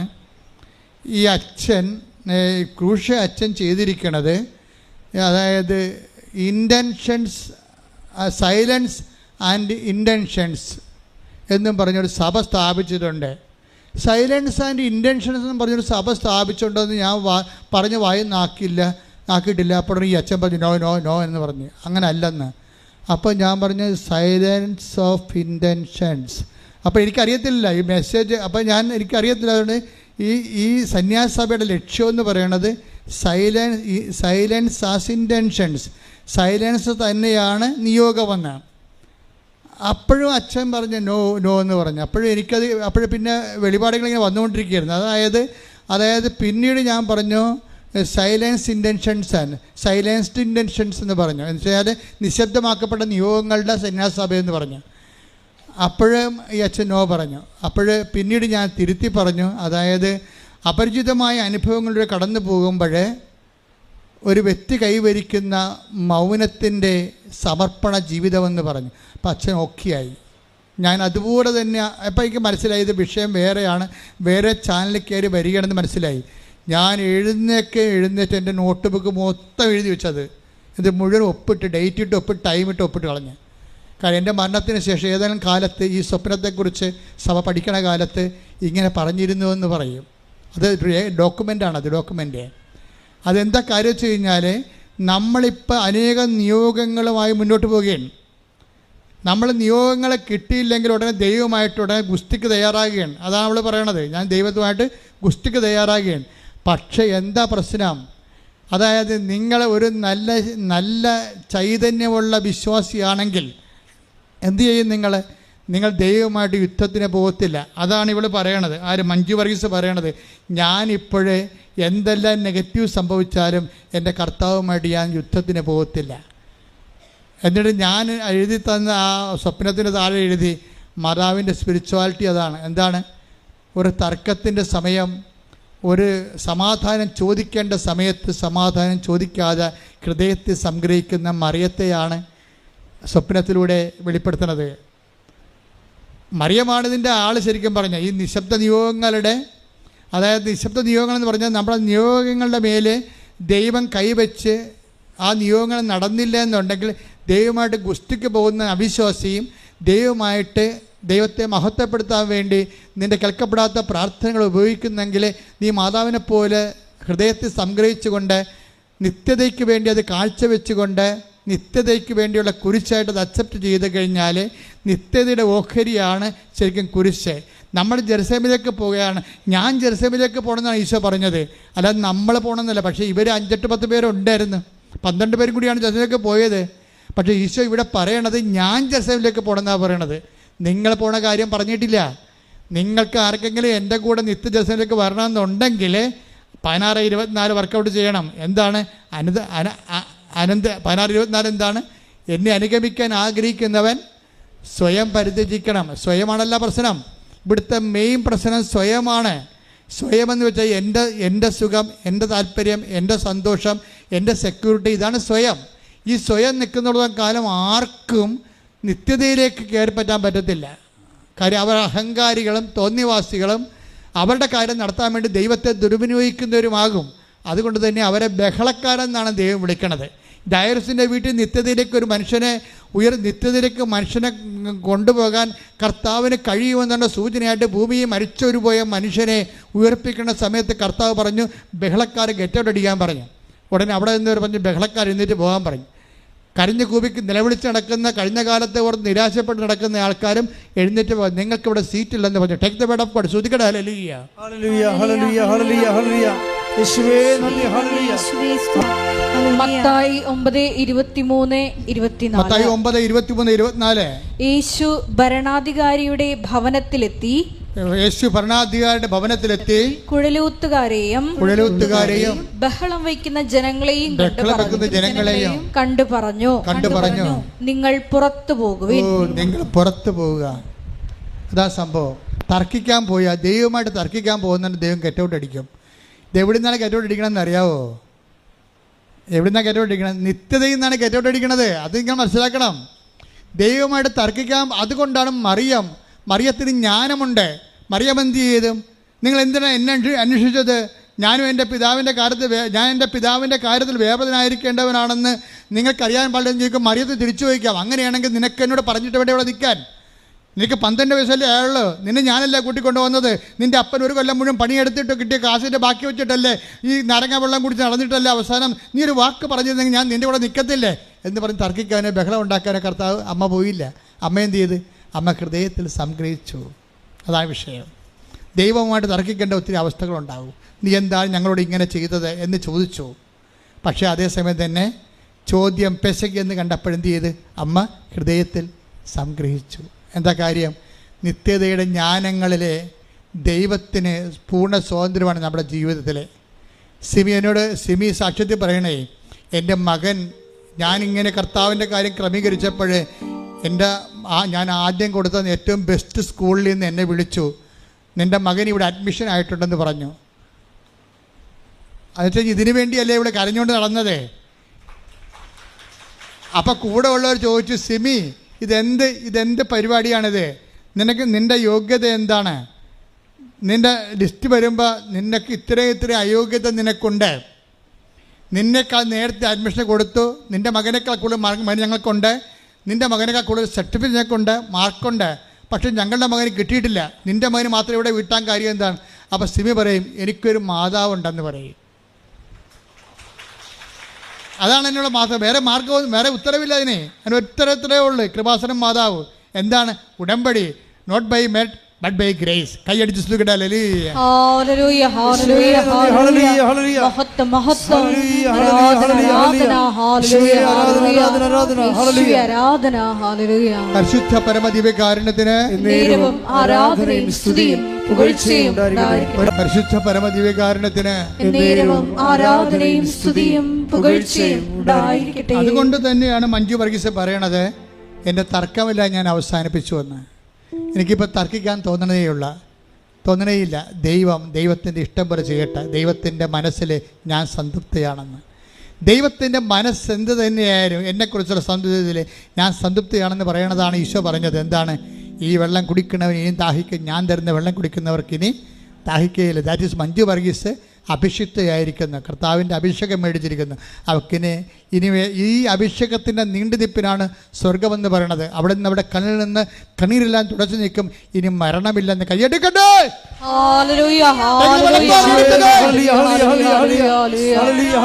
പരമദിവ്യകാരുണ്യത്തിന് നേരവും ആരാധനയും സ്തുതിയും പുകഴ്ചയും ഉണ്ടായിരിക്കട്ടെ. വെളിപാട് 21:4. വെളിപാട് 21 ബൈബിൾ അവസാനിക്കാൻ പോകണേ. അവിടുന്ന് അവരുടെ മിഴികളിൽ നിന്ന് കണ്ണീർ തുടച്ചു നീക്കും. ഇനി മരണം ഉണ്ടായിരിക്കുകയില്ല. ഇനിമേൽ ദുഃഖമോ മുറവിളിയോ വേദനയോ ഉണ്ടാവുകയില്ല. പഴയതെല്ലാം കടന്നുപോയി. വെളിപാടിന്റെ പുസ്തകം 21:4 അപ്പോൾ എന്താ പ്രശ്നം എന്ന് വെച്ച് കഴിഞ്ഞാൽ, ഈ അനുഭവം നമുക്ക് ഭൂമിയിൽ വെച്ച് തന്നെ കിട്ടും. അതെന്താ വെച്ച് കഴിഞ്ഞാൽ, നമ്മൾ പണ്ട് കരഞ്ഞ കാര്യം, പണ്ട് നിലവിളിച്ച കാര്യം, പണ്ട് ബഹളം ഉണ്ടാക്കിയ കാര്യങ്ങളെ ഇപ്പോഴും നമുക്ക് ബഹളം ഉണ്ടാക്കാൻ തോന്നണില്ലെന്നാണ് മഞ്ജു വർഗീസ് പറയണത്. എന്താ കാര്യം? അവൾക്ക് അതിൻ്റെ അഭിഷേകം കിട്ടിയിരിക്കുന്നു. ദൈവത്തോട് നമ്മൾ ചോദിക്കേണ്ടത് ക്യാഷ് ആൻഡ് കൈൻഡ് അല്ല, മറിച്ച് അനോയിൻമെൻ്റാണ് ചോദിക്കേണ്ടത്. എന്താണ്? അഭിഷേകം. കാര്യം നമുക്കറിയാമല്ലോ, അഭിഷേകം എന്ന് പറയണത് ഒരു വിഷയത്തിന് രണ്ട് തരത്തിൽ നമുക്ക് ദൈവത്തിൻ്റെ അനുഭവം ഉണ്ടാകും. ഒന്ന് ക്യാഷ്, ജോലി നമുക്ക് നൽകും. ചില കാര്യങ്ങൾ ദൈവം റിസർവ്ഡ് ചെയ്യും. റിസർവ്ഡ് ചെയ്യണമെന്ന് വെച്ച് കഴിഞ്ഞാൽ അത് നമുക്ക് തരാതിരിക്കുന്നതിൻ്റെ കാരണം വെച്ച് കഴിഞ്ഞാൽ അതിന് പകരം ദൈവം തരണത് അഭിഷേകമായിരിക്കും. അങ്ങനെ അഭിഷേകം തന്ന തർക്കം മാറും, ബഹളം മാറും, കരച്ചിൽ മാറും, നിരാശ മാറും. We will be contented in our self. നമ്മൾ തന്നെ. അതാണ് ഒരു വിശ്വാസിയുടെ അവസാന അനുഭവ രൂപം എന്ന് പറയുന്നത്. സെൽഫ് കണ്ടൻറ്റൻസ് ആണ്. എന്ന് വെച്ച് കഴിഞ്ഞാൽ അവൾ അഭിഷേകം പ്രാപിച്ചിട്ട് അവൾ തന്നെ സ്വയം നിശബ്ദമായിരിക്കുന്നു. അതാണ് ഇന്നലെ പറഞ്ഞത്, ഇത് കോൺഗ്രിഗേഷൻ ഓഫ് സൈലൻസ് എന്ന് വെച്ചാൽ എങ്ങനെ സൈലൻസാണ്? ബാബുട്ടി ക്ലിപ്പിട്ടിരിക്കുന്ന സൈലൻസ് അല്ല, മറിച്ച് ദൈവത്തിന് വസ്തുക്കൾക്കും അതുപോലെ തന്നെ മറ്റ് വിഷയങ്ങൾക്കും പകരം ദൈവത്തെ കിട്ടിയ മനുഷ്യൻ ബഹളങ്ങൾ നിർത്തി ശാന്തവും സൗമ്യവുമായിട്ട് ദൈവ തിരുമനസ്സിൻ ആത്മീയ ആഹാരമായി കിട്ടിക്കൊണ്ട് യോഹന്നാൻ 4:36 അനുസരിച്ച് കൊണ്ട് സ്വയം നിങ്ങളറിയാത്ത ഭക്ഷണം എനിക്കുണ്ട് എന്ന് പറയുമ്പോൾ, അറിയാത്ത ഭക്ഷണം അവന് ആർക്കെങ്കിലും ഭക്ഷണം കൊടുത്ത് കാണുമെന്ന് ചോദിക്കുമ്പോൾ എൻ്റെ പിതാവിൻ്റെ ഇഷ്ടം നിറവേറ്റുകയാണ് എൻ്റെ സന്തോഷം എന്ന് പറയുമ്പോൾ, നമ്മുടെ ഇഷ്ടം നിറവേറ്റുന്നത് നമ്മൾക്ക് അനുഗ്രഹമാകുന്നു, ദൈവത്തിൻ്റെ ഇഷ്ടം നിറവേറ്റുന്നത് നമുക്ക് കൃപയാകുന്നു, അത് നിങ്ങൾക്ക് അഭിഷേകമാകുന്നു, അത് നിങ്ങൾക്ക് സ്വർഗ്ഗത്തിലേക്ക് നീളുന്ന വഴിയാകുന്നു. ശ്രുതിക്കട്ടെ. ഹല്ലേലൂയ.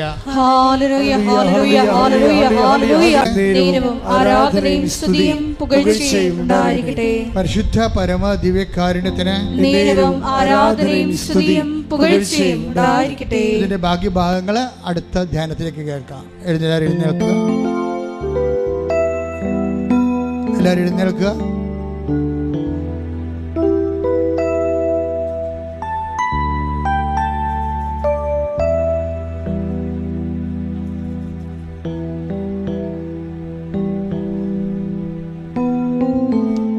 പരിശുദ്ധ പരമദിവ്യകാരുണ്യത്തിന് ആരാധനയും സ്തുതിയും പുകഴ്ചയും ഉണ്ടായിരിക്കട്ടെ.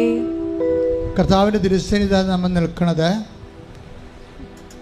നിങ്ങളുടെ ബോഡിയിലെ രക്തോട്ടമൊക്കെ ഇങ്ങനെ നിലച്ച പോലെ അങ്ങനെ ഇരിക്കുന്നത് കൊണ്ട് വേർത്ത് കൊണ്ടാണ് അച്ഛൻ എഴുന്നേൽപ്പിച്ചത്. നിങ്ങൾ കുറച്ചു നേരം പാടി കർത്താവ് സ്തുതിക്കട്ടെ.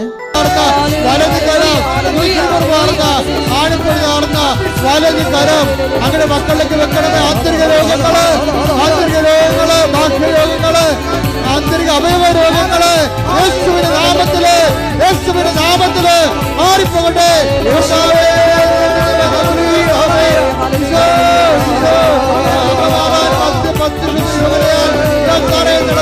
പതിനായിരക്കണക്കിന് ആരാധന ശക്തിയാൽ ദുരിതങ്ങള്, തടസ്സങ്ങള് യേശു ക്രിസ്തുവിന്റെ നാമത്തില് മാറിപ്പോകട്ടെ.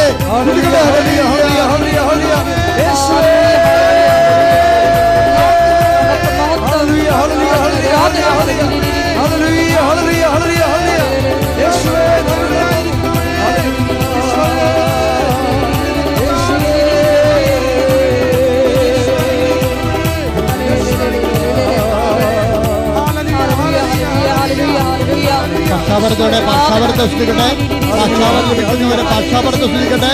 പക്ഷാപരത്തെ that is the fire finger, shock with the pressure blood, now go to the Catholic Church with the power of Jesus Christ. God made to come the Holy Priesthood. I command you, I command you, I command you, in the name of Jesus Christ be healed. In the name of Jesus Christ be healed. In the name of Jesus Christ be healed. Lord Jesus Christ, pour out your Spirit, that is the fire finger, shock with the pressure blood. I command you, in the name of Jesus Christ be healed.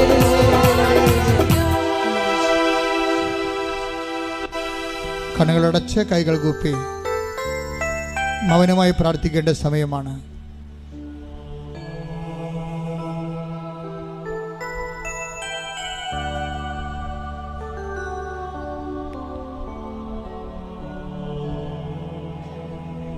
ശരീരത്തിൻ്റെ ഉള്ളിലുള്ള മുഴകളാണ് അതിൻ്റെ സൂചനയാണ് ഇപ്പം കയ്യിൽ വന്നിരിക്കുന്ന ചെറിയ മുഴകൾ. അതെല്ലാം കർത്താവ് സുഖപ്പെടുന്ന സന്ദേശമാണ് ഇപ്പോഴുള്ളത്. ചില ആന്തരിക അവയവങ്ങളുടെ തൊലികൾ ഞെറിഞ്ഞു പോകുന്നതായിട്ട് കാണുന്നുണ്ട്.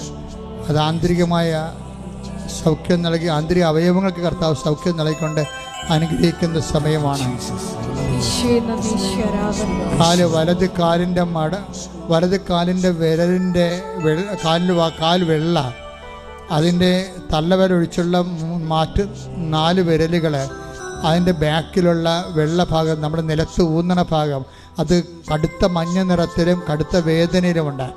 അതുപോലെയുള്ള വ്യക്തികളെ കർത്താവ് സ്പർശിച്ച് സൗഖ്യത്തിലേക്ക് നയിക്കുന്നുണ്ട്. കൈവെള്ളകളെ കർത്താവ് കാണിക്കുന്നുണ്ട്. കൈവെള്ളകളിൽ താങ്ങാനാവാത്ത രോഗങ്ങളുള്ളതും വേദനയുള്ള കർത്താവ് കാണിക്കുന്നുണ്ട്. അതെല്ലാം കർത്താവ് സൗഖ്യത്തിലേക്ക് നയിച്ചുകൊണ്ടിരിക്കുന്ന സമയമാണ്.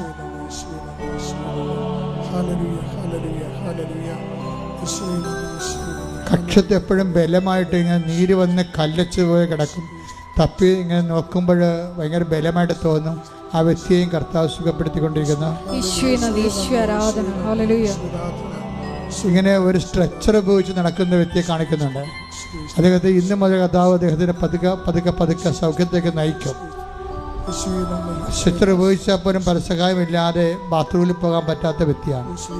ആ വ്യക്തിയെയും കർത്താവ് ഇനി ഈ സ്ട്രെച്ചർ ഉപയോഗിച്ചുകൊണ്ടിരിക്കുന്നവരെ കർത്താവ് സ്പർശിക്കുന്ന സന്ദേശമുണ്ട്.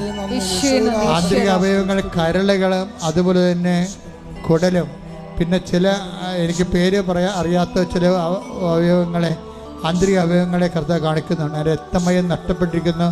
ആ കർത്താവ് ഇടതുവശത്തുള്ള ആന്തരിക ഉദരത്തിൻ്റെ നമ്മുടെ പൊക്കിളിൻ്റെ ഇടതുവശത്തുള്ള അകത്തുള്ള ഒരു അവയവത്തിന് അത് രക്തമയം നഷ്ടപ്പെട്ടിരിക്കുന്നു. ആ രോഗിയെ കർത്താവ് സൗഖ്യപ്പെടുത്തേണ്ട സന്ദേശമാണ്. കുറച്ച് നേരമായി ഇങ്ങനെ മൂക്കിൻ്റെ പെട്ടിയും ഒക്കെ കാണിക്കുന്നുണ്ട്. അവൻ അഡിനോയിഡിൻ്റെ രോഗങ്ങളെ കർത്താവ് കാണിക്കുന്നുണ്ട്. കർത്താവ് അവിടെ സ്പർശിച്ചുകൊണ്ടിരിക്കുകയാണ്. ശ്രദ്ധിക്കട്ടെ, കണ്ണുകൾ അടച്ചിരിക്കുന്നു, കണ്ണുകൾ തുറക്കാൻ പറ്റുന്നില്ല. കണ്ണുകൾ അടഞ്ഞു പോയിരിക്കുന്നു. അങ്ങനെ ഒരു വ്യക്തിയെ കർത്താവ് കാണിക്കുന്നുണ്ട്. ആ കണ്ണുകൾ അവർക്ക് തുറക്കാൻ പറ്റുമോ? കണ്ണ് തുറന്ന് കാഴ്ച കാണാൻ പറ്റും. കണ്ണ് പോളയുടെ പീലിയുടെയോ ആ ഒരു ബലം നഷ്ടപ്പെട്ടതാണ് കാണിക്കുന്നത്. കർത്താവ് അവിടെ അവരെ സൗഖ്യപ്പെടുന്നുണ്ട്. അവരെ കർത്താവിലേക്ക് കടന്ന് ആ വ്യക്തികളെ കർത്താവ് സ്പർശിക്കുന്നുണ്ട്.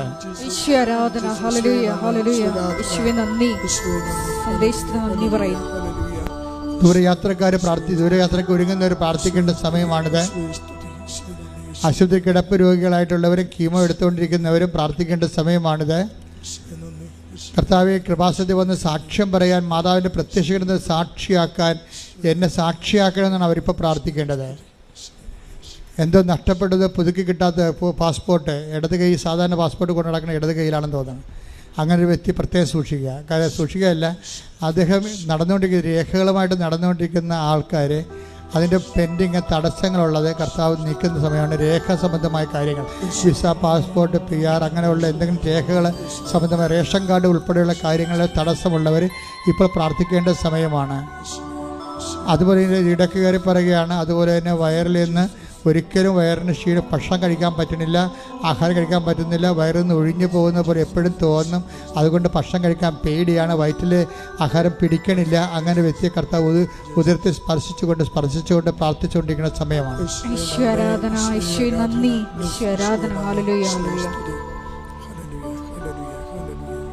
ചെറിയ വ്യവസായങ്ങൾ, വ്യാപാരങ്ങൾ, നിർമ്മാണശാലകൾ സമർപ്പിച്ച് പ്രാർത്ഥിക്കേണ്ടതാണ്. മത്സ്യത്തൊഴിലാളികൾ വള്ളവും വലയും സമർപ്പിക്കേണ്ടതാണ്. കർഷകരെ അവരുടെ കാർഷിക ഇടങ്ങൾ കർത്താവിൻ്റെ വിശുദ്ധമായ രക്തമഴ പെയ്തിറങ്ങാൻ വേണ്ടി പ്രാർത്ഥിക്കട്ടെ. എല്ലാ കീടനാശിനികളും അതുപോലെ തന്നെ എല്ലാവിധ ക്ഷുദ്രജീവികളും ജന്തുക്കളും നിങ്ങളുടെ പണിപ്പാടുകളിൽ നിന്ന് വിട്ടുമാറാൻ വേണ്ടി പ്രാർത്ഥിക്കട്ടെ. അതിനുവേണ്ടി പ്രാർത്ഥിക്കുന്നവർക്ക് കർത്താവ് ഉത്തരം നൽകുന്ന സൂചനയാണുള്ളത്. കാലാവസ്ഥ ഭേദങ്ങളിലൂടെ ഉണ്ടാകുന്ന ദുരിതങ്ങൾ തൊഴിൽ മേഖലയെ ബാധിച്ചിട്ട് കുടുംബങ്ങൾ പട്ടിണിയായി പോകുന്ന അവസ്ഥകളുണ്ട്. ഒരു കൈ മേലോട്ട് ഉയർത്തിക്കൊണ്ട് ഒരു കൈ കർത്താവിന് നേരെ നീട്ടിക്കൊണ്ട് കാലാവസ്ഥ വ്യതിയാനങ്ങൾ പരിഹരിക്കുന്നതിന് വേണ്ടി ദുരന്തമുണ്ടാകാമെന്ന് പ്രാർത്ഥിക്കണമെന്ന് പറഞ്ഞ പരിശുദ്ധ അമ്മയുടെ പ്രാർത്ഥനയുടെ അരൂപിയാൽ നിങ്ങൾ കാലാവസ്ഥയെ ശാസിച്ചുകൊണ്ട് പ്രാർത്ഥിക്കട്ടെ, സ്തുതിക്കട്ടെ. ഹല്ലേലൂയ,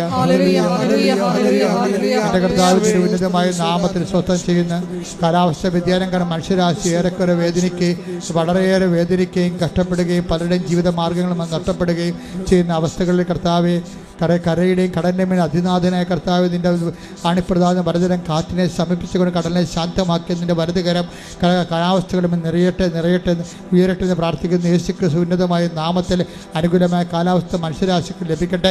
ശ്രുതിക്കട്ടെ. ഹല്ലേലൂയ.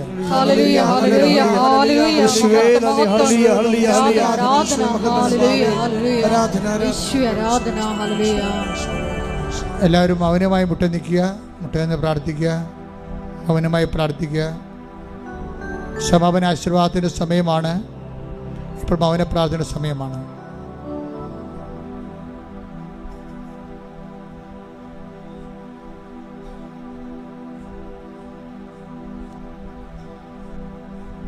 പരിശുദ്ധാത്മാവിന് വേണ്ടിയാണ് പ്രാർത്ഥിക്കേണ്ടത്. ഞാൻ കർത്താവിനെ തൊട്ടപ്പോൾ ചിറകുള്ള ഒരു ദൈവിക രൂപമാണ് കണ്ടത്. ഇപ്പോൾ നിങ്ങൾ വേറെ ഒന്നും പ്രാർത്ഥിക്കരുത്. പരിശുദ്ധാത്മ നിറയാൻ വേണ്ടി പ്രാർത്ഥിക്കുക. അഭിഷേകത്തിനായി പ്രാർത്ഥിക്കുക. മൗനമായി പ്രാർത്ഥിക്കുക.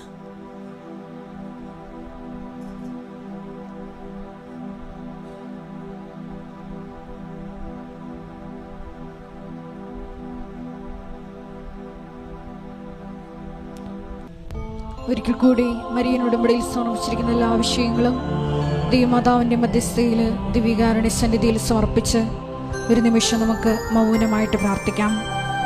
ഈശോയെ, ഉടമ്പടി ഒരു ചെയ്യുന്ന പദ്ധതിയാണെന്ന് കണ്ട് ചൊല്ലുന്ന പ്രാർത്ഥനയേക്കാൾ അപ്പുറത്ത് ഈശോയെ ദൈവസ്നേഹത്തോടെ ഇറങ്ങി പ്രവർത്തിക്കുവാൻ ഞങ്ങളെ അഭിഷേകം ചെയ്യണമേ എന്ന് ഈ ആരാധന മധ്യേ ഞങ്ങൾ പ്രത്യേകം പ്രാർത്ഥിക്കുന്നു. വിശേഷവിധിയായി നിങ്ങൾ എന്താണ് ചെയ്യുന്നതെന്ന് ഞങ്ങളുടെ ജീവിതത്തിലൂടെ ഉത്തരം നൽകുവാൻ, നിത്യജീവനെ ലക്ഷ്യമാക്കി യാത്ര ചെയ്യുവാൻ ഞങ്ങളെ അഭിഷേകം ചെയ്യണമേ എന്ന് പ്രാർത്ഥിച്ചുകൊണ്ട് പ്രത്യക്ഷീകരണത്തിൻ്റെ മുഴുവനും കൃപകളും സ്വന്തമാക്കാൻ എളിമയോടുകൂടി ശിരസ് നമിച്ച് ദിവ്യകാരുണ്യനാഥന്റെ ആശീർവാദം സ്വീകരിക്കാം. മക്കൾ, 2 അറിയിപ്പുകളുണ്ട്. ഒന്ന്, എല്ലാ ദിവസവും നമുക്ക് രാവിലെ 5:30 അച്ഛൻ നിങ്ങൾക്ക് ഡെയിലി ബ്രെഡ് എന്നുള്ള 12 മിനിറ്റ് നിൽക്കുന്ന ഒരു അതായത് ഒരു നമ്മുടെ 20 വർഷം തികയുന്ന അമ്മയുടെ പ്രത്യക്ഷ 20 വർഷം തികയുന്നതിൻ്റെ സൂചനയായിട്ട് ഇനി അതിൻ്റെ ജൂബിലി പ്രാർത്ഥന വരുമ്പോൾ അച്ഛൻ പറയാം, ഇതുവരെ ജൂബിലി പ്രാർത്ഥന അമ്മ തരുമെന്നുള്ള സൂചനയെ ഞാൻ അനൗൺസ് ചെയ്തായിരുന്നു നേരത്തെ. അപ്പം അതുവരെ നമുക്ക് ചെയ്യേണ്ടത് ഇപ്പോഴുള്ള 5:30 മണിക്കുള്ള പ്രാർത്ഥനയ്ക്ക് നിങ്ങൾ പങ്കെടുക്കണം. അത് ആ 5:30 മണിക്ക് തന്നെ പങ്കെടുക്കാൻ വേണ്ടി പ്രത്യേകം നിങ്ങൾ ഒരുങ്ങി പ്രത്യേകിച്ച് ഫ്രഷായിട്ട് പ്രാർത്ഥനയ്ക്ക് പങ്കെടുക്കണം. ആ പ്രാർത്ഥനയ്ക്ക് 3 ഭാഗങ്ങളുണ്ട്. ഈ ഒരു ജീവിതത്തിൽ ഒരു ദിവസം ആവശ്യമായ എല്ലാം അതിൻ്റെ ഉണ്ട്.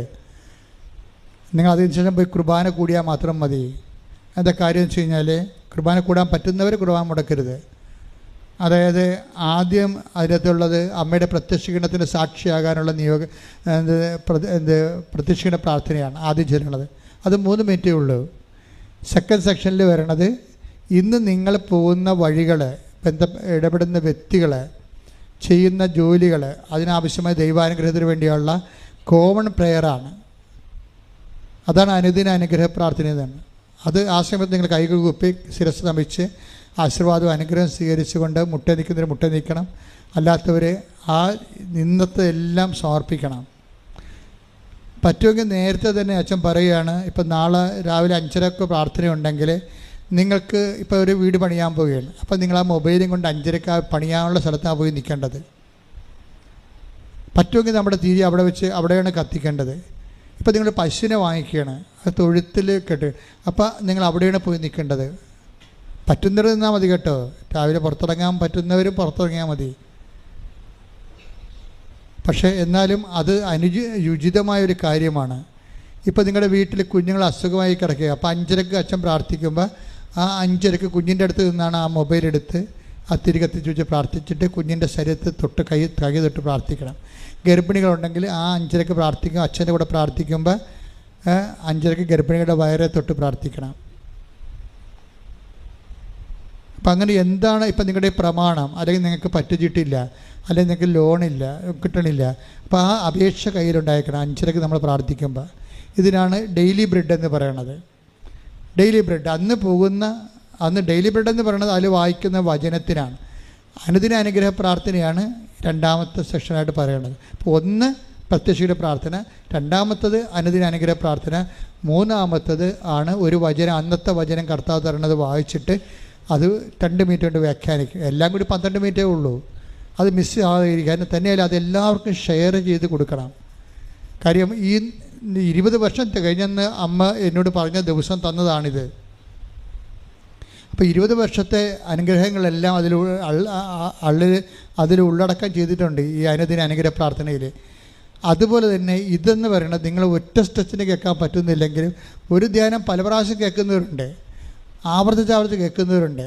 അപ്പോൾ കേൾക്ക് മാത്രമല്ല, നിങ്ങൾക്ക് ഈ ധ്യാനം, നിങ്ങൾക്കറിയാം ഈ ധ്യാനം ഒന്നും എല്ലാം ഈശോ ഓൺലൈനിൽ സംസാരിക്കുന്ന കാര്യങ്ങളാണ് നിങ്ങളോട് പറയണത്. അതുകൊണ്ടാണ് ഇതിനെ വചനത്തിൻ്റെ ആന്തരിക അർത്ഥമൊക്കെ നമുക്ക് കിട്ടണത്. അപ്പം അതെല്ലാം നിങ്ങൾ കേട്ടിട്ട് മനസ്സിലാക്കിയിട്ട് ജീവിതത്തെ പ്രാവർത്തികമാക്കിയിട്ട് ബാക്കിയുള്ളവർക്ക് ഷെയർ ചെയ്ത് കൊടുക്കണം, പകർച്ച കൊടുക്കണം. മറ്റു വള്ളക്കാരെയും വിളിച്ചുകൊണ്ട് വന്നിട്ട് 2 വള്ളങ്ങളും മുങ്ങാറാവുകളും നിറച്ചെന്നല്ലേ കർത്താവിൻ്റെ അത്ഭുതകരമായ മീൻപിടുത്തത്തെക്കുറിച്ച് പറയണത്. ഇത് ആധ്യാത്മികമായ ഒരു മീൻപിടുത്തം തന്നെയാണ്. മനുഷ്യരെ പിടിക്കുകയാണ് നമ്മളെ. നിങ്ങളെ ഞാൻ മനുഷ്യരെ പിടിക്കുന്നവരാക്കാമെന്നല്ല ഈശോ പറഞ്ഞത്. മത്സ്യം പിടിക്കുന്നവരെ നിങ്ങളെ ഞാൻ മനുഷ്യരെ പിടിക്കുന്നവരാക്കാം. അത് ഇക്കാലങ്ങളിൽ അത് യൂട്യൂബിൽ ഷെയർ ചെയ്തുകൊണ്ടാണ് നമ്മൾ മനുഷ്യരെ പിടിക്കുന്നത്. അപ്പോൾ നമ്മളാരായി? വിശ്വാസികളല്ല, നമ്മളാരായി? കർത്താവിൻ്റെ ശിഷ്യന്മാരായി ഷെയർ ചെയ്യുമ്പോൾ. അതൊക്കെ അറിഞ്ഞുകൊണ്ട് ദൈവത്തെ മഹത്വപ്പെടുത്തി ദൈവത്തിന് വേണ്ടി ജീവിക്കണവർ ദൈവത്തിന് തോന്നിയാൽ പിന്നെ എല്ലാം ദൈവം നോക്കിക്കൊള്ളും. Okay, thank you very much. അച്ഛനെയും ഞങ്ങൾക്ക് എല്ലാവർക്കും വേണ്ടി പ്രാർത്ഥിക്കണേ. ഇവിടെയുള്ള എല്ലാ ശുശ്രൂഷകർക്കും വേണ്ടി പ്രാർത്ഥിക്കണം.